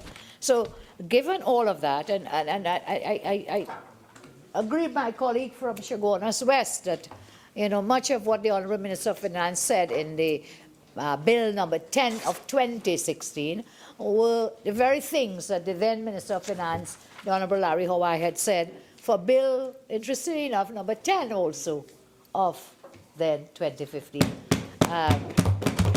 2 bills, the same premises. Yes, a good starting point. A good mark, perhaps. Yes, my colleagues are saying perhaps, you know, 10 may be a good mark for them this evening. I don't really know. What does it mean? Does anyone know? Huh? We don't know? I'm sure someone in this house knows. So, given all of this is happening, I think it is important to clear the record, because the Honourable Minister, the member for Port of Spain, North, St. Anne's West, you know, at times speaking for the first time X is happening, for the first time we are going to set up a commission, for the first time we're going to set up a license regime. Really furthest from the truth, because this work began so long ago, and the bill was already laid in the Parliament. So it's not the first time that an effort is made to set up the commission, to set up the license regime, And, you could do it. well, let's see you do it alone. I mean, that'd be a most interesting, Self-flagellation. most interesting development. So this particular bill, as I say, has its genesis way back when. The Honourable Member for Chaguanas West mentioned what happened prior to 2010, because the then Prime Minister had an aversion to gambling and really wanted to put an entire ban. I remember in this house, I remember when the very said casino workers had come to see us, we were in opposition, with their fears about job losses and income loss and so on, as a result of the then Prime Minister's views on this matter. So here we have a bill with 11 parts containing 94 clauses and about 5 schedules. It is quite a comprehensive bill, and we are proud that it was brought to the House. But a few issues arise.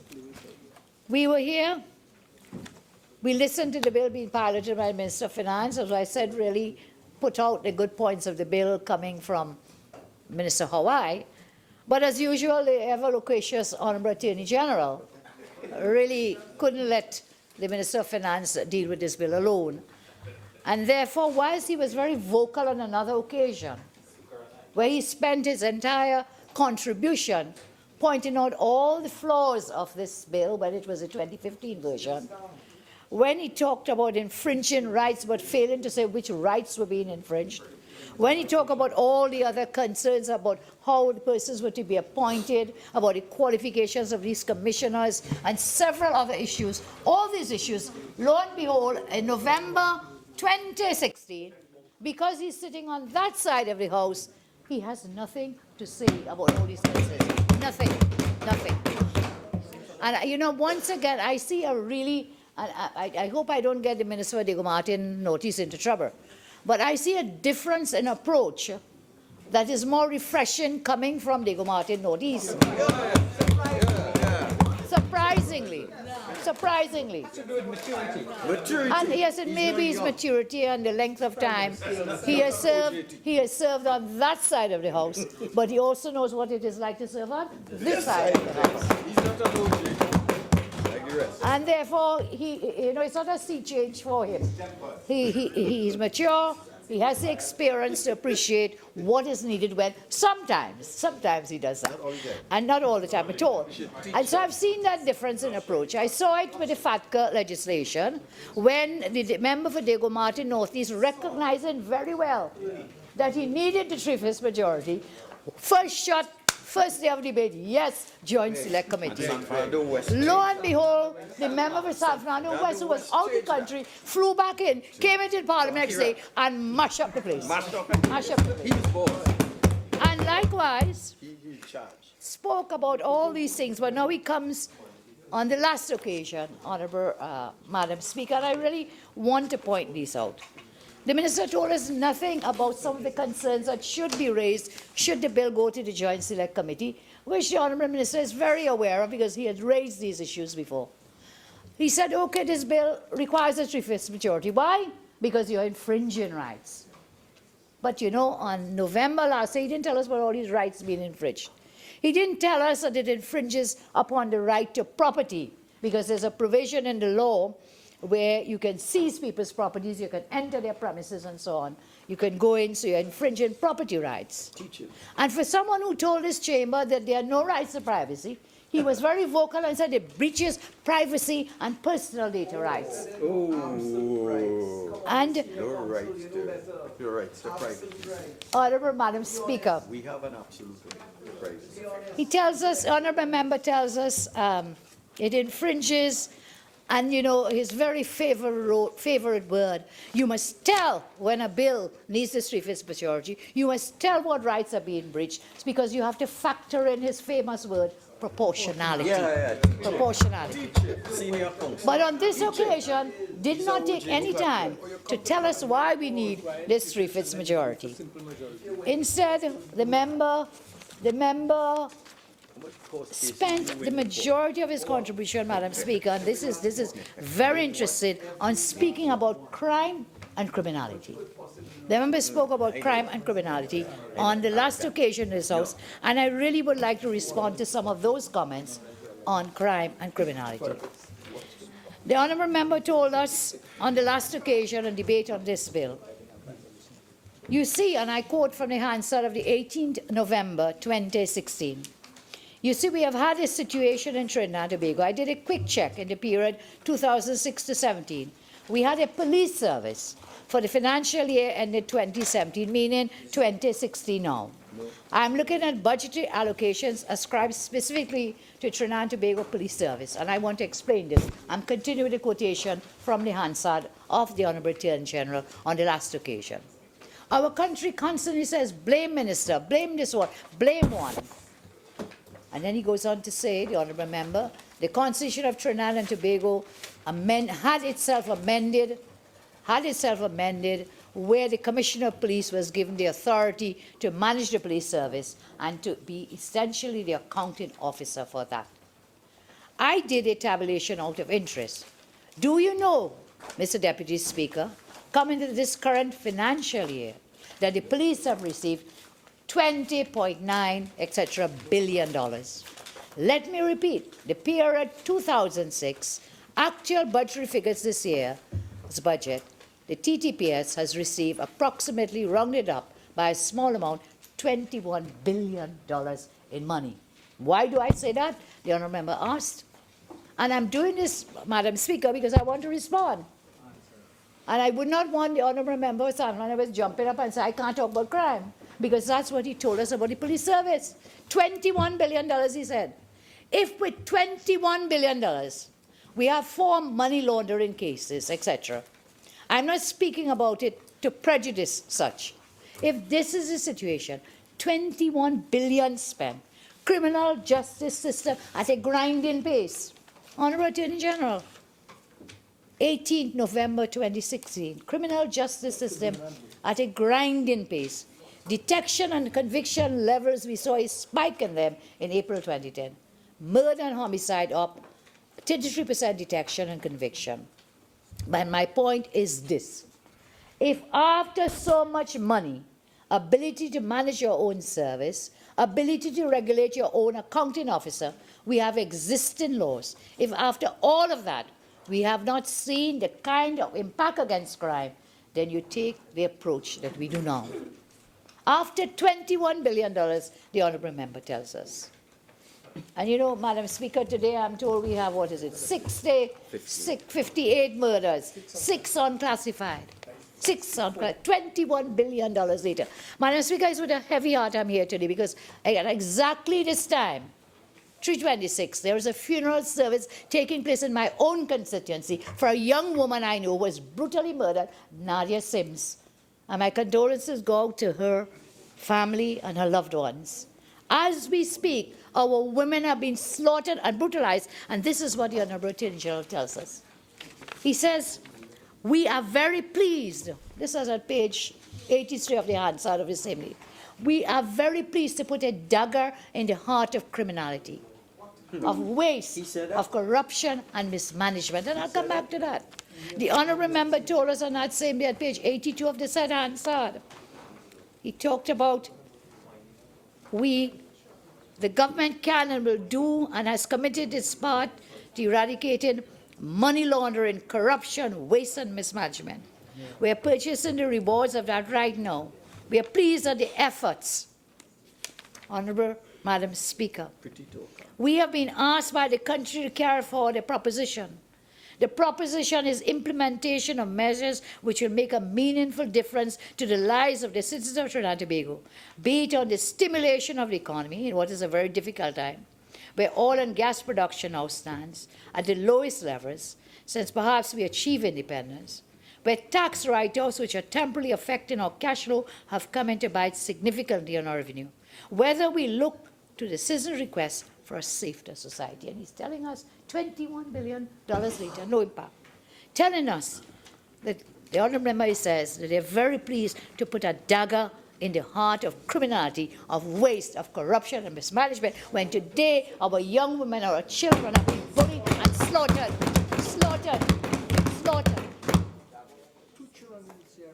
And you know, put a dagger in the heart of criminality, where the honourable member in that very said Hansard boasted boasted to this chamber about, you see, crime patrols, $21 billion. So he's very pleased about crime patrols, border patrols, about drug seizures and so on. And if we were to listen to him in November last year, then this year we should have seen the crimes dropping. We would have seen the corruption that the honourable member spoke of, a dagger in the heart of corruption, but yet we see the CPI, the Corruption Perception Index, we've dropped by 29%.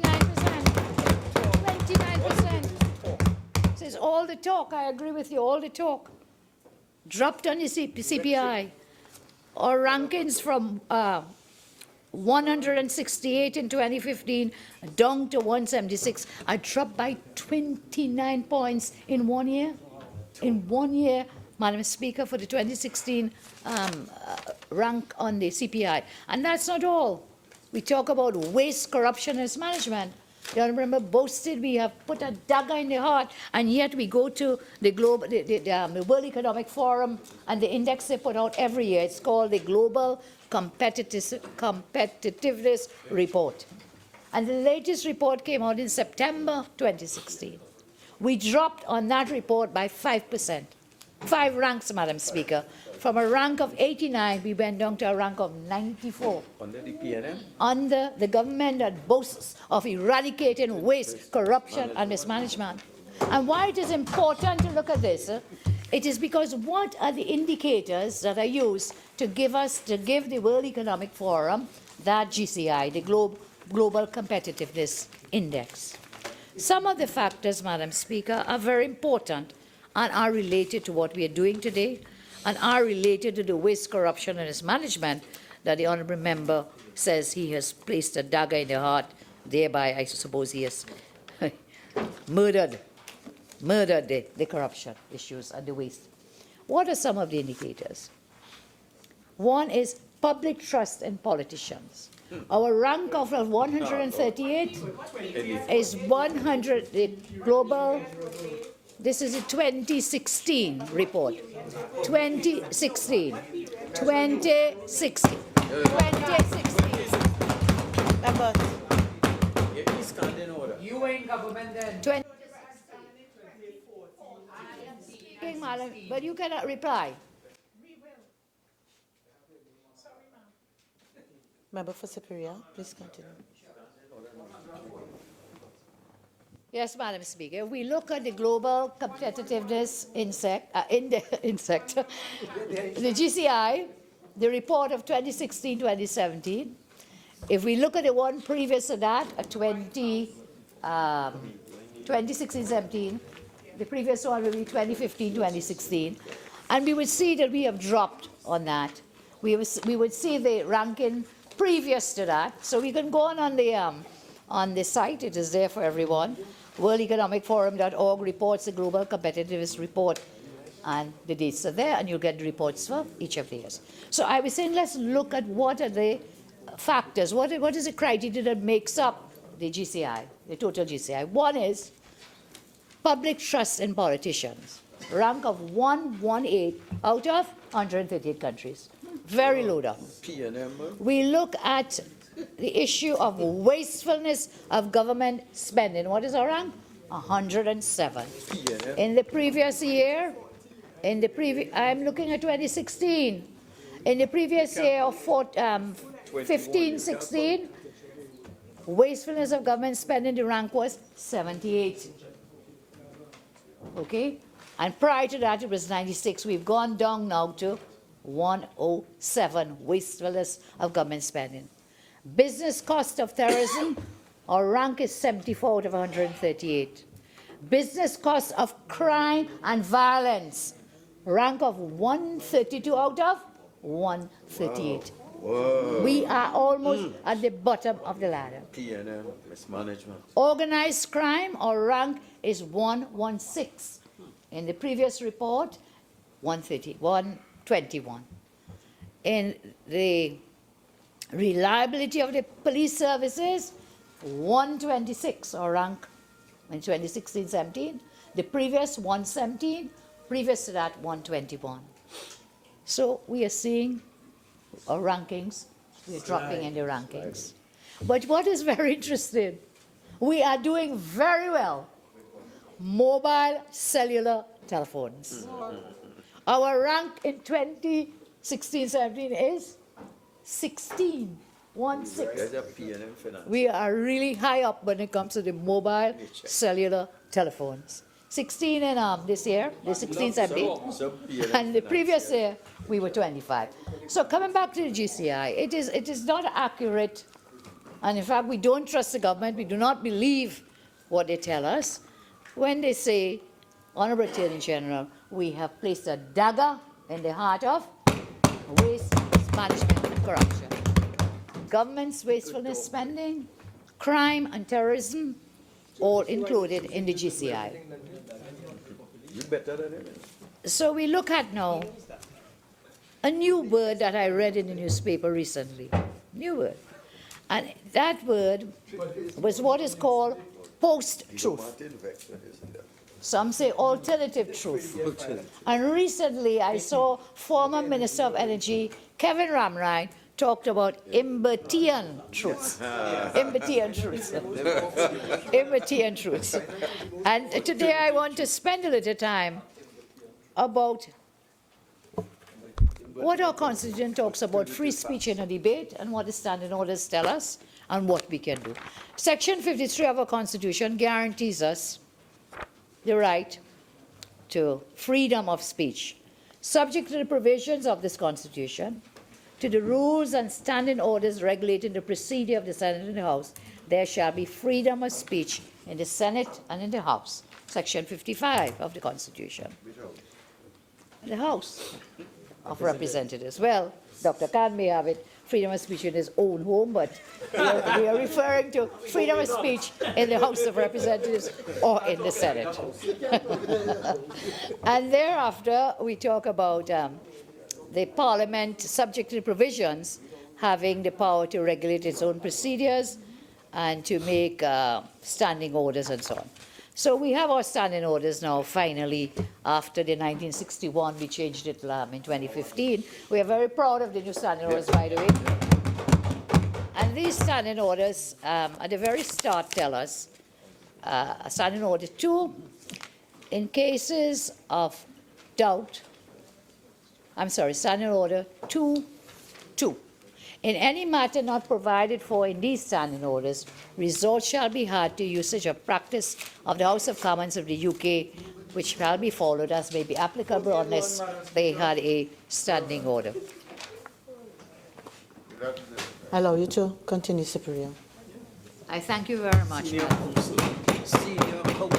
And then, so, Madam Speaker, from the Constitution, we have the freedom of speech. From that, however, we have to be guided by our standing orders. And if there is an absence, then we are guided by that of the United Kingdom. And the May's parliamentary practice is like the Bible for that, which tells us at page 254 of the latest edition, it's the 24th edition, that misleading the House could be a contempt of the House. And this is where I'm going with the Imbertian or post-truth alternative truths, Madam Speaker. On several occasions in this debate, I'll allow it. Please continue. thank you very much, Madam. On several occasions, the government has been at pains to point out to us that this gambling, gaming, betting control House Bill 10, it's okay, 2016 is identical to the gambling, gaming, and betting control bill of 2015. On Monday, October 5th, 2015, contributing to the bill in the House, which I think was probably the first time that the Honourable Minister spoke about the gambling and betting bill, the Minister told this House that he would introduce a tax, and I quote, a tax regime for the gaming and gambling industry. He said further on that same day, and I quote, I propose to fast-track the passage of the Gambling, Gaming, Betting Control Bill 2015 with appropriate amendments arising from consultations with stakeholders. So this is first election September 2015. Minister comes to the House, announces his intention to debate this 2015 bill with appropriate amendments after consultations with stakeholders. And the Honourable Member of Port of Spain North today was very kind in repeating all the groups that the Minister of Finance had told us the consultations had been held. I think it was 50 organizations and 14 consultations. Prior to that, the partnership had held numerous consultations. I think it was the other way around. Numerous consultations in 2014, between 2013 and 15. So the bill does have a whole stack of consultations on both sides. And so Minister told us at first he will bring it with amendments. Then on October 20th, 2015, contributing on the appropriation bill in the Senate, the Honourable Minister told us, October 20th, 2015, he said, we will amend and pass the Gambling and Gaming Act after consultation with key stakeholders. So the Minister was very consistent that they will amend the 2015 Act, yes, and bring that to the House after consultations. Lo and behold, both from the Minister's contribution and from Port of Spain North, all these consultations took place, and 6 months later, the tune changed. No longer was it we are going to amend it after consultation. No amendment, no change, not a full stop, not a semicolon, not a comma. No change. On January 11, 2016, so fast forward now to 2016, January 11, the Minister told us on January 11, 2016. The relevance of that, I will come to it. It is everything that was said on this bill, Madam. And it really shows us, they want to know what is the relevance? The relevance is we cannot trust anything you say. We cannot believe anything you say because you say one thing and you do something else. Cannot believe it. January 11, 2016. Honourable Minister, I say that we will be bringing the gambling, gaming and betting bill to the House so we can regulate the sector once and for all. That will come in the first 6 months of 2016, as signalled by the Honourable Prime Minister. We'll also bring to this House in the first half of 2016. We have the gambling, gaming and betting amendments, which will come in the first half. So these were the soundings coming. We're looking for the amendments to the bill, and lo and behold, we come out in April 2016. Minister tells us, the former administration brought a gambling, gaming and betting control bill to this Parliament. They took it through a joint select committee. They brought it back into the Parliament. And now they would have enacted that gaming bill 2015. The PNM's policy is no different. We do not intend to do anything different. I have already spoken to the member for Superior to bring back that legislation as is, where is. I will not change a full stop, a semicolon, nothing. Bring it back because we need to regulate. The Minister goes on further to tell us there may be one or two things that we may not have agreed with, but the interest of peace and harmony, it is my intention to bring back that legislation. It is my intention to bring back that legislation, that UNC legislation, unchanged, without changing. And you have to remember the histrionics and the dramatics, without changing a full stop or a semicolon. And let us see what honourable members say. Same legislation, exactly as is. I shall bring it back so that the policy of the PNM and the policy of UNC will be in complete harmony as it relates to dealing with the regulation of the gambling and gaming industry. We fast forward again to July 4th, 2016, and we will reach today, Madam Speaker. July 4th, 2016, the Honourable Minister of Finance says, the mid-year review was brought to this House on April 8th, and the gambling and insurance bill, as is, where is, without changing a full stop, a semicolon, apostrophe or exclamation mark. Yes, the Minister is very consistent, but remember where I started. It is a contempt to mislead the House. Minister told us the bills were laid in this House by the previous administration a few days ago, July 1, 2016. And may I say, having laid those bills, It is my intention to Honourable collaborate Member. and meet and discuss. Honourable Member, your original 30 minutes have expired. You're entitled to 15 more minutes. You may proceed. I thank you very much, Madam. And Minister says once again, and what we have done is faithfully reproduce what was placed on the table by the former administration, July 2016. September 30, 2016, again. So this is like repeat, repeat, repeat, repeat. The proposed legislation was sent back to a joint select committee under the former administration, will bring all forms of betting and gaming into a comprehensive, stringent framework. And I intend to debate in Parliament the same gambling, gaming, betting control bill previously tabled by our honourable friends opposites. And then we fast track now to when the minister actually piloted the bill.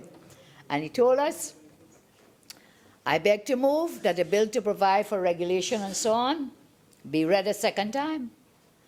And Mr. Deputy Speaker, this is November 18th, 2016, in piloting the bill that is the subject matter for debate, the minister said the bill before the House number 10 of 2016 is an exact copy of a bill laid in the House 2015, debated in 2015. So exact, same, identical, nothing changed.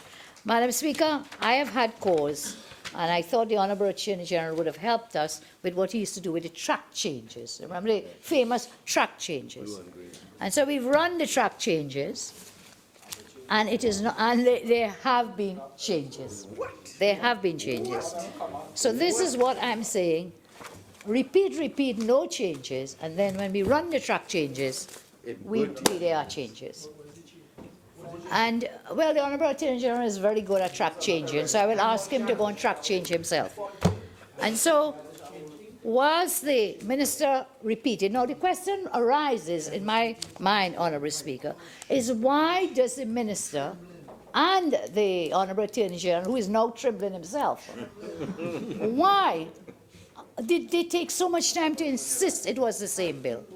And again, I am pleased with the answers from Diego Martin Notice, really. His explanations were there.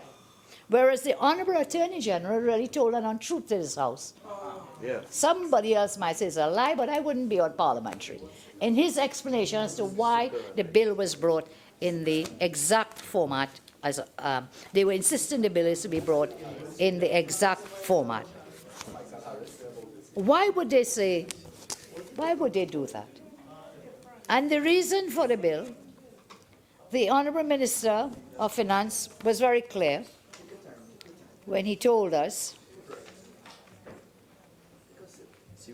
it had gone to a joint select committee. Madam Speaker, again, that is totally erroneous. This bill, and the minister ought to have known, and if not, the Honourable Attorney General ought to have known, this bill never went to a joint select committee. Again, it was repeated that the bill had gone to a joint select committee. It was debated ad nauseum. It had been back and forward. The gambling bill never went to a joint select committee. And again, we can look at the track changes. We can look at the progression, which is on the Hansard's website. You will see Parliament's website. The progression of the bill from this House, passed in this House with 26 votes, then went to the Senate, lapsed in the Senate, never saw a joint select committee. So that reason was not the reason for bringing the bill in the same way. Now, this is why I decided not to change anything in this legislation. I'm quoting from the Honourable Minister of Finance, 18 November 2016. And he said, I saw the zeal. Yes, thank you, Honourable Member. I saw the forcefulness. I could read in the words how deeply they felt about the pernicious effects of this unregulated sector, Mr. Deputy Speaker. Now, this is why I decided not to change anything in the legislation. We need to get something done. We need to get something done. This bill requires a special majority. It requires a special majority. And this is a case where, since the previous government piloted the bill and spoke in support of it, and all 26 government members at the time voted in support, this is the reason the Minister of Finance is giving for not changing the bill. Here the reason the Honourable Attorney General gives to this House on the 18th of November 2016, same day that the Honourable Minister of Finance spoke. And Minister AG says, the Minister of Finance put on record when the bill was laid, was carried over into the new session, that government was concerned about the 3/5 support. And specifically, the Minister of Finance, in speaking with a member of Superior, asked, and the answer was given, whether they would support the bill in the form that was proposed by them, shortcomings and all. The answer given by the member Superior was yes. If the bill was brought without a comma change, a full stop change, etc., that there would be support by the opposition. That being the case, we laid the bill exactly as it was. This is totally untrue, Madam Speaker. This is totally untrue. And the member Diego Martin Ortiz was very careful. He did say he would speak with me, and I could repeat that conversation. He was very careful in his contribution never to say that I agreed that we would support this bill, full stop, comma, lock, stock, and barrel.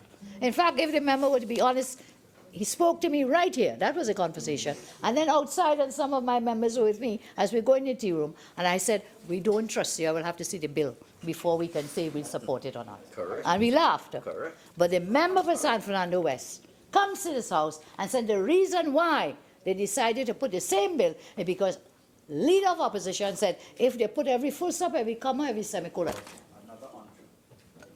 That making any sense? That not making no sense. That ain't making no sense. That making sense? Every full stop, Kamala said, every full stop, every comma. And that's why you brought it back. And even if I had said that, Madam Speaker, would you really believe they will listen to me? I mean, let's be real. Would we? Is that making any sense? That is making no sense. No sense whatsoever. So that's where I went with that point on it. Let me close up in the few minutes left. 8 minutes. There are some other issues I would ask. You know, there must be another reason why they took this route, and I think Minister Diego Martin Ortiz is honest enough. He has explained it, and I'm satisfied with the explanation that the Honourable Minister gave in terms of this was it, needed 3/5, we go to the joint select. And when the Honourable Minister for Diego Martin Ortiz spoke at the end, he said, I'm sending it to a joint select committee for us to have further discussion. So we are satisfied with that. We will participate in the joint select committee. But there may be another reason. I asked, what could possibly be the reason for, saying these things? And the Honourable Attorney General cried crocodile tears to come out workers, and how workers are suffering and so on. And he told the member for Chaguanas West, who was then in a different incarnation, and I quote, he told him, he said, I condemn the leader of government business in the Senate for daring to suggest that we were not told this bill was going. I think it is gross irresponsibility that the government sitting on this bill for 18 months did not bring it to a joint select committee of the Parliament because workers' rights are being affected. Crocodile tears. You have been sitting on this bill for the same 18 months or more. You are aware, you knew or ought to have known that the workers' rights are being impaired and infringed. And therefore, that may be another reason to escape that you held it back from last year. And you knew of it from even before, long before September 2015. You knew of it. The member knew how important it was for all these workers in industry. They can't go to the bank. Their monies can't be deposited and so on.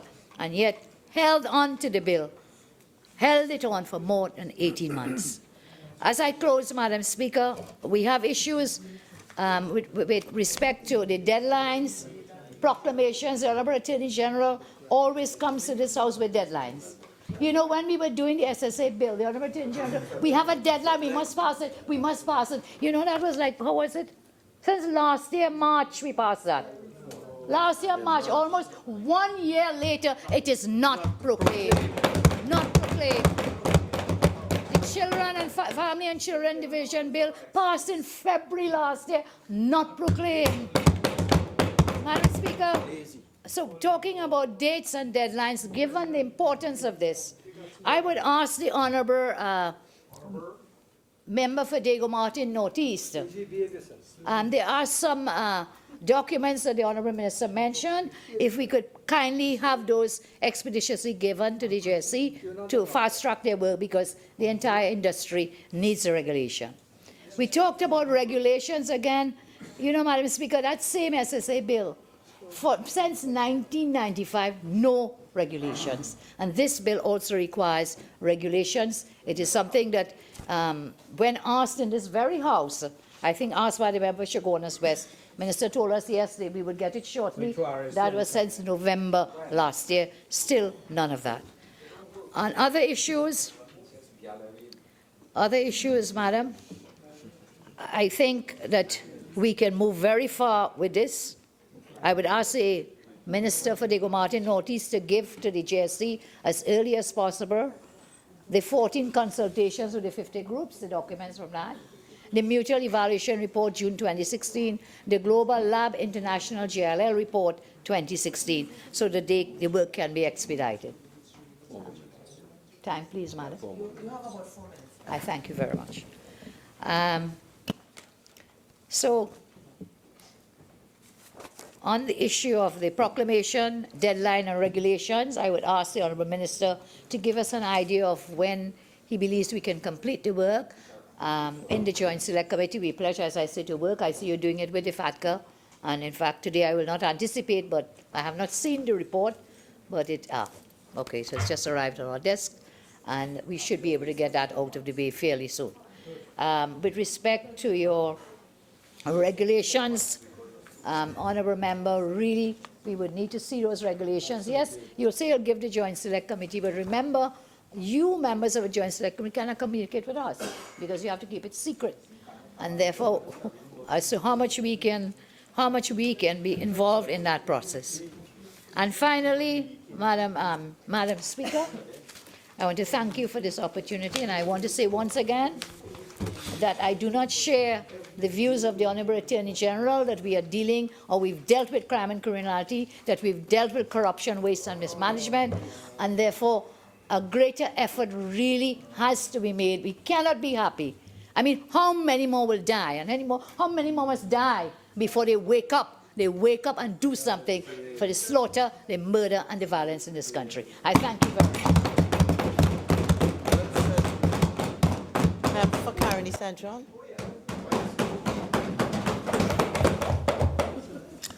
Thank you very much, Madam Speaker.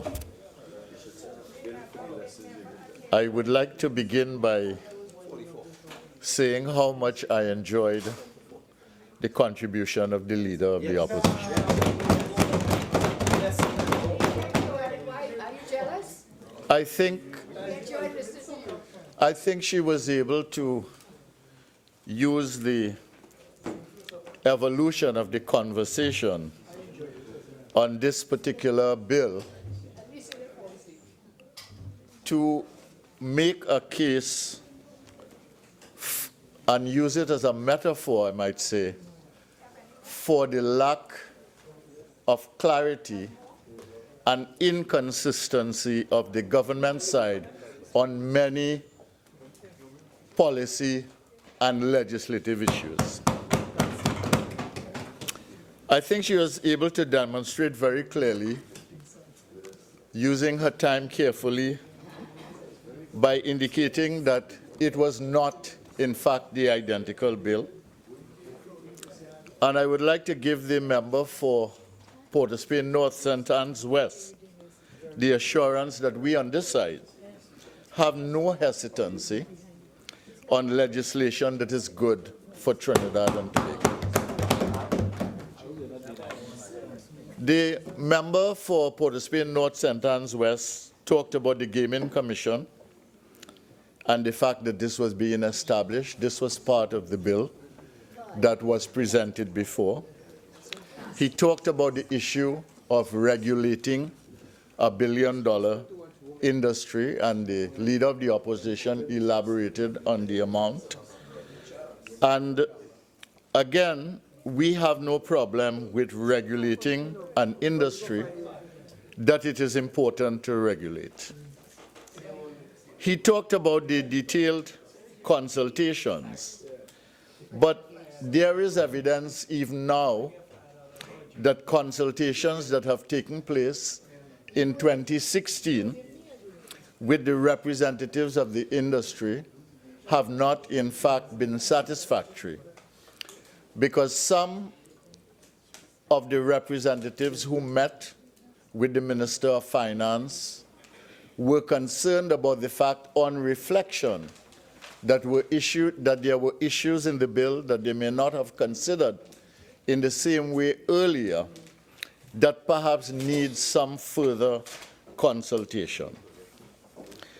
He talked about the issue of money laundering, and the leader of the opposition outlined what had been the performance record of the government on a number of issues on which the government had spoken, but in which the assessment by global authorities indicate that on performance, there was a real problem for the government. He talked about the 92% drop in revenue, and I asked him a simple question. Is it unreasonable for Trinidad and Tobago to manage its business on the basis of a $50 oil price and a $3 US gas price? And the point is that it is possible to manage, and that you cannot only see the way that you approach the business of government only in terms of the reduction in the price of oil or the reduction in production. I think you need also to look at what it takes to live within your means. And I think that I would advise that this is an important approach that the government needs to take into account moving forward. The Minister and member for Port of Spain North, St. Anne's West also talked about the UK Gambling Act and the fact that they had drawn on it. He talked about the success of Macau and what they had been able to do, and these are all fine. But I do want to emphasize that there are and do exist now complaints by the association about certain aspects of the bill. The Minister of Finance may be aware of that. And I do want to emphasize what the leader of the opposition emphasized, which is that it is not, in fact, the exact version of the bill. So, having said that, I want to be a little more general, focused on this bill, but on the issue of gambling, which is what this bill is about. How do you manage and regulate the gambling industry in Trinidad and Tobago? We call it the gaming and gambling industry. Now, gambling is something that should not take place, it seems to me, in a free-for-all manner. Unless it is for fun in a household and among friends and associates in a private setting. And even there are mutually accepted, reasonable, informal rules that take place. And when you have entertainment, things like bingos and fundraising events involving some kind of gaming, even those have their rules. They are organized in a certain way. Usually they are for some kind of fundraising activity by small organizations. And these things we understand as part of the history and the evolution of the culture. But there are other parts that are part and parcel of gambling involving the public. And many of them are illegal, but they take place anyway. So you might be walking through Port of Spain one day, and a fellow would come and put up something in the Woodford Square, and he has 3 cups and he plays with it. He has no license for it. But he make you put your $5 or your $10, you are part of it. And at the end of the day, you win your money, you lose your money. Most times you lose. These things happen. It is part of the cultural evolution of the place. It seems to me that we have an affection with the business of gambling and taking chance, etc., in Trinidad and Tobago. It may be more widespread, but it is here. We have had a lot of clubs in Trinidad and Tobago that started off as bars, and basically you would have a special room in those institutions where everybody know they play either blackjack or poker. And in many of these institutions, you also have pool tables where there is live organized betting going on the basis of people's prowess in playing pool. And these things go on affected by the laws of Trinidad and Tobago. It's almost like it's a private domain that nobody sees. And that is part of the evolution, again, of the culture, the habits of Trinidad and Tobago. We also have Weiwei, which has been something persistent for a long time and has been very successful. You might call it part of the enterprise, the indigenous, the ingenuity of people to try to make a living, many times in the past in situations where people could not have full employment and so on. And again, that is part of the culture and habit of the place. We have evolved with that.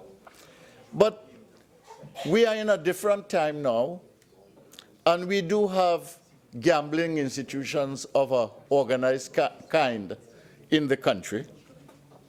And we have in a way masked it by saying that these are private members' clubs. And the world is evolving in a certain way in which there is not just national scrutiny, but international scrutiny. And these things have to be managed in a certain way. So it is important for us to manage and regulate the gambling industry, the gaming industry, these things that are based on chance. As the member for Chaguanas West was pointing out, the state is involved in it, and the state is involved in almost every parlor in Trinidad and Tobago through these games, I want to say, taking it to every nook and cranny and community in Trinidad and Tobago.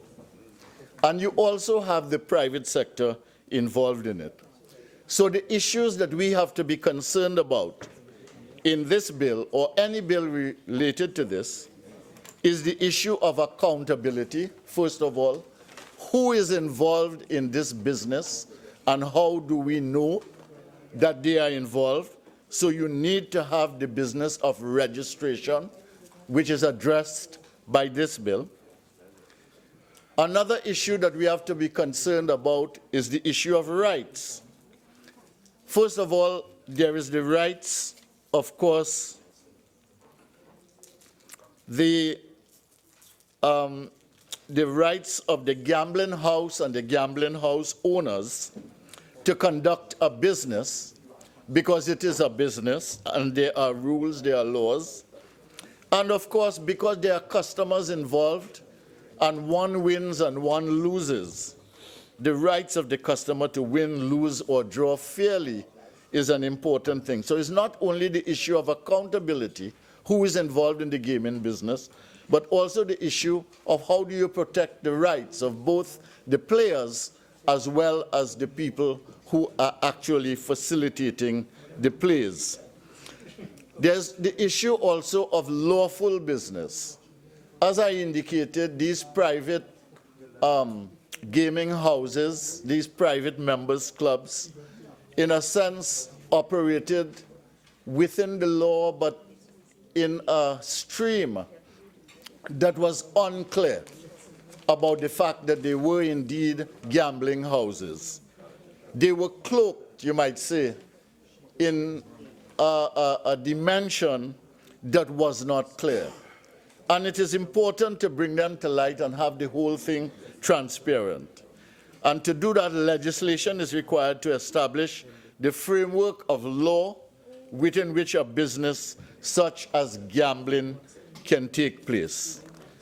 And therefore, when we brought this law at the end of, close to the end of 2015, it was to bring order and system to what exists and to create an orderly process by which gambling and gaming could take place in the country. And of course, you can't do business without paying taxes. This is a very important part of it. And therefore, in this bill also is established a taxation regime and the method of assessment of taxes. Now, since the Honorable Minister has indicated that he will refer this matter to a joint select committee, when I look at the bill itself, it raises some questions of the issue of taxation. Because in a business, generally you tax on the basis of profit. Sometimes you tax, this is the normal income tax, corporation tax. In a business, you sometimes tax on the basis of turnover, as we do in the Green Fund, for instance, which is based on turnover. There businesses like these, it is possible to tax on each transaction, but that matter does not come up in the bill, and I simply want to raise it as a possibility. There is a tax in this bill on each machine which records the transaction. So there are two things there. You can tax a machine, or you can tax the sum total of the transactions on the machine. Or there can be a flat or monthly or annual rate on the basis of the machine. And you see that in the particular bill. So to me, there are important issues of regulation and management. And one of the important issues of regulation and management, and it was hinted at by the member for Chaguanas West, was whether in fact there should be a sin tax that is also imposed in addition to the normal taxation. And what we see here is that you actually have that. The issue of the rehabilitation tax is important. The issue, that is to say, putting money into rehabilitation of people who might become affected or addicted by the gambling process. And the developmental fund, in a way, takes into account what you might call a sin tax, which is to say something which seems, make a moral judgment about, you see some consequences, and therefore you want to do something positive about it. And this is also included in the bill.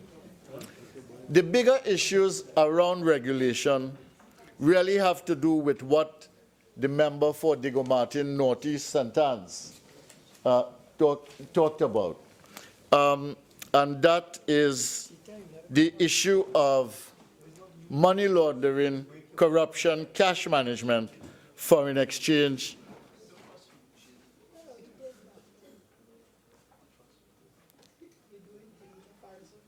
Okay. To the bigger issues in relation to things like money laundering, corruption, cash management, foreign exchange, repatriation. Now, the big flaw, it seems to me, in this bill, if there is a flaw and if it can be addressed in the Joint Select Committee, is that it does not take into account some of the realities in Trinidad and Tobago. In a very complex world in which both clean and dirty money exists, side by side everywhere, legitimate and illegit businesses coexisting, so to speak, under the same roof. All right? And this is a very important factor if you're going to do this. So what we are creating here really, and the bill needs to put this in the preamble, is that you are really building an industry to support something like diversification. It is something that is very different. It is an industry. It involves big money, subject to taxes. It's an international industry, prone to criminality. It is an industry under international watch as well. And therefore, such an industry needs to be managed in an important way. I am told that, in deference to you, I am told that we have some time constraints today, and I do want to address that by in a considerate way, and therefore I won't raise a number of issues I have here, but I do want to close on this important note, which is that you cannot look at the gambling industry as a gambling industry only. If that were the case, Las Vegas would never have survived. If that were the case, Atlantic City would not be the Atlantic City that it is, or Macau, for that matter, that the member for St. Anne's North, Port of Spain North, St. Anne's West mentioned. Okay, we have to look at the many dimensions of this industry. It is linked to tourism, and that is an important dimension. I do not have the time to elaborate here because of the constraints. It has the basis for establishing a night industry, which may very well be linked to a multi-shift type of industry in other areas such as manufacturing. It must be linked with an entertainment industry, and it is indeed part of an entertainment industry. It recognizes in the bill the development of culture, sport, and the arts, and it can be linked to that. The current president of the United States, for instance, Donald Trump, in Las Vegas, used boxing as a way of keeping that particular industry alive. And it is related, most importantly, to the ICT industry and the services industry related to that. And the gambling industry, if not linked to a localization process, will make no sense for us because everything comes from the outside. I want to thank you, Madam Speaker, for giving me the opportunity to make a contribution on this, and I thank members for the courtesy of their listening. Thank you very much. Thank you, Madam Speaker. Madam Speaker, just let me deal at the outset, and I want to thank all members for their contributions today, but I want to deal at the outset with a point made by the member for Siparia, that she was advised or she was told that the bill before the House is not exactly the same as the one that was put before the House by the former administration. Madam Speaker, I took my time to check with the CPC and the Parliament before I laid this bill. I think the confusion arises from the fact that there was an original bill laid by the former administration, and then in the committee stage, amendments were made to, in the House of Representatives, there was an original bill, and then a number of amendments were moved in the committee stage so that the bill that went to the Senate was a little bit different to the bill that was originally laid in the House. This is my understanding of this. So I am reasonably satisfied that the bill is exactly the same. But if there are differences, Madam Speaker, we will deal with that in due course. Yeah, if there are differences, we will deal with it in due course. My understanding is it is exactly the same as the bill that all 26 members of the UNC who were present in May 2015 voted for as amended. And if there are some small differences, it is not important because we will be dealing with it in the committee. Now, the member for Caroni Central asked whether we can survive on $50 oil and $3 gas. It's difficult to say that at this time. $50 is a crucial point because when you cross 50, you start to get supplemental petroleum tax, which is significant. In a good year, you could get $4 billion. $4 billion from SPT. In fact, at the present time, the Board of Inland Revenue told me that in January, they received $200 million in SPT for the first time for a very, very long time. So it just goes to show how important the price of oil is and how important that $50 threshold is. The $3 gas is one of the bits of confusion with the price of gas is that the budget is predicated on a net back price. So if you look at Henry Hub at $3, that is not the price. No budget is ever predicated on the listed price of Henry Hub. It is based on the actual sale price minus the cost of freight, regasification, and so on. So you can't just look at $3 and figure that that's a good price. It isn't. So it's difficult to say at this point in time. What I can tell you, however, is going to be very hard to manage this country with its current expenditure on $50 oil and $3 gas. But we'll talk about that in due course. The member for Caroni Central spoke about flaws in the bill. I was a bit surprised because I did some research while the member for Siparia was talking, and as I said, all 26 members of the UNC who were present in the House in May 2015 voted for the bill as amended. So it was yeah, I know he wasn't, I know the honourable member wasn't there at the time, but I mean, it is a fact that every single member of the UNC who was present voted for it and proposed amendments and voted for the amendments. So I was a bit surprised at the argument that there are flaws in the bill. Well, we'll deal with that when we get to the committee because, quite frankly, that doesn't make any sense to me. But be that as it may, I just want to talk about, before I close, I did promise to be very brief. I just want to reiterate that this is a very serious matter. I will repeat that the research indicates there are approximately 200 private members clubs conducting casino-style activities in Trinidad and Tobago. 200.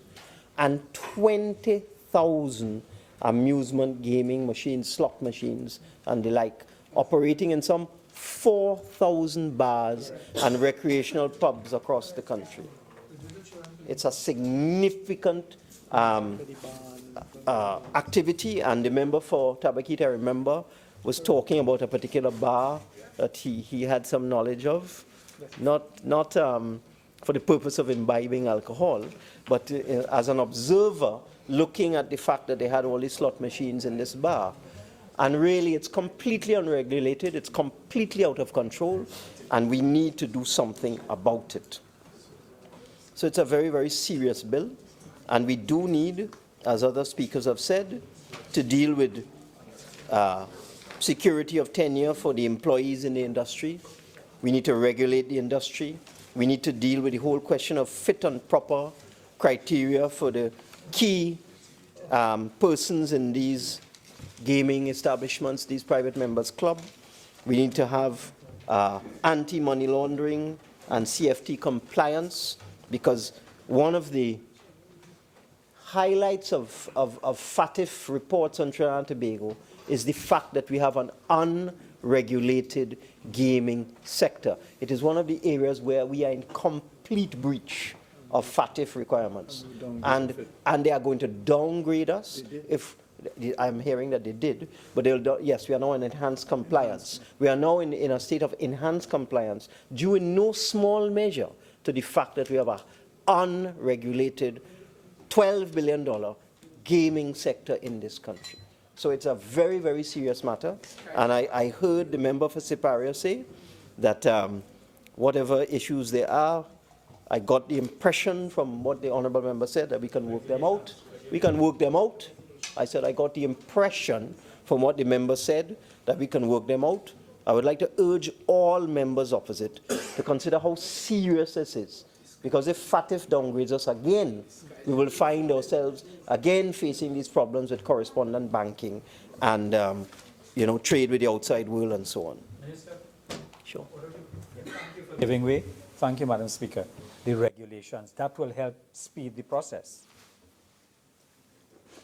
I'm advised there are regulations in draft form, so that, yes, so that when we go into the committee, we will give you the draft regulations, okay? In the committee, all right? Now, the member for, as I wind up, the member for Shogunas West harked all the way back to 2006. 2006. And spoke about debates in another time and spoke about things that bear absolutely no relevance to what we are debating today. I can only refer the honourable member to Isaiah 43, chapter 43, verse 18. Remember ye not the former things, neither consider the things of old. Behold, I will do a new thing. Now it shall spring forth. I will even make a way in the wilderness and rivers in the desert. Amen. Isaiah 43, 18. And the very simple point is, why harp on things of the past that have absolutely no relevance to today? And with those few words, Madam Speaker, I beg to...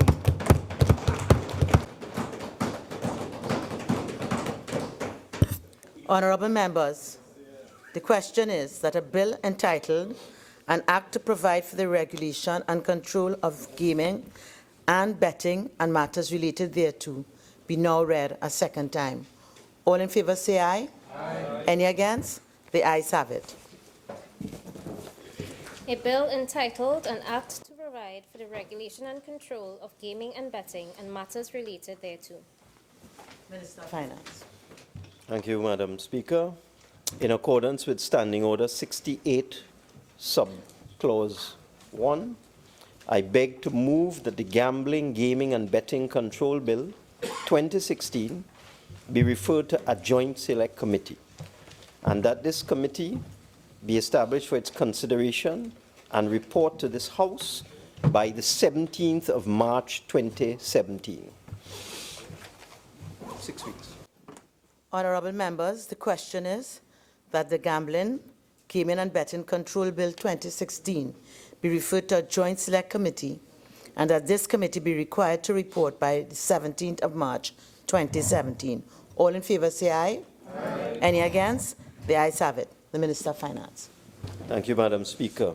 Subject to the concurrence of the House on this matter, subject to the concurrence of the Senate on this matter, I beg to move that this House appoint the following members to serve on the Joint Select Committee on the Gambling, Gaming and Betting Control Bill 2016. Mr. Colm Imbert, Mr. Faris Al-Rawi, Mr. Stuart Young, Ms. Nicole Oliver, Mr. Ganga Singh, and Mr. Rudy Indar Singh. Honourable members, the question is that this House appoint the following members to serve on the Joint Select Committee of the Gambling, Gaming and Betting Control Bill 2016. Mr. Colm Imbert, Mr. Faris Al-Wari, Mr. Stuart Young, Ms. Nicole Oliver, Mr. Ganga Singh, and Mr. Rudy Indar Singh. All in favour say aye. Aye. Any against? The ayes have it. This House is now suspended until 5 o'clock.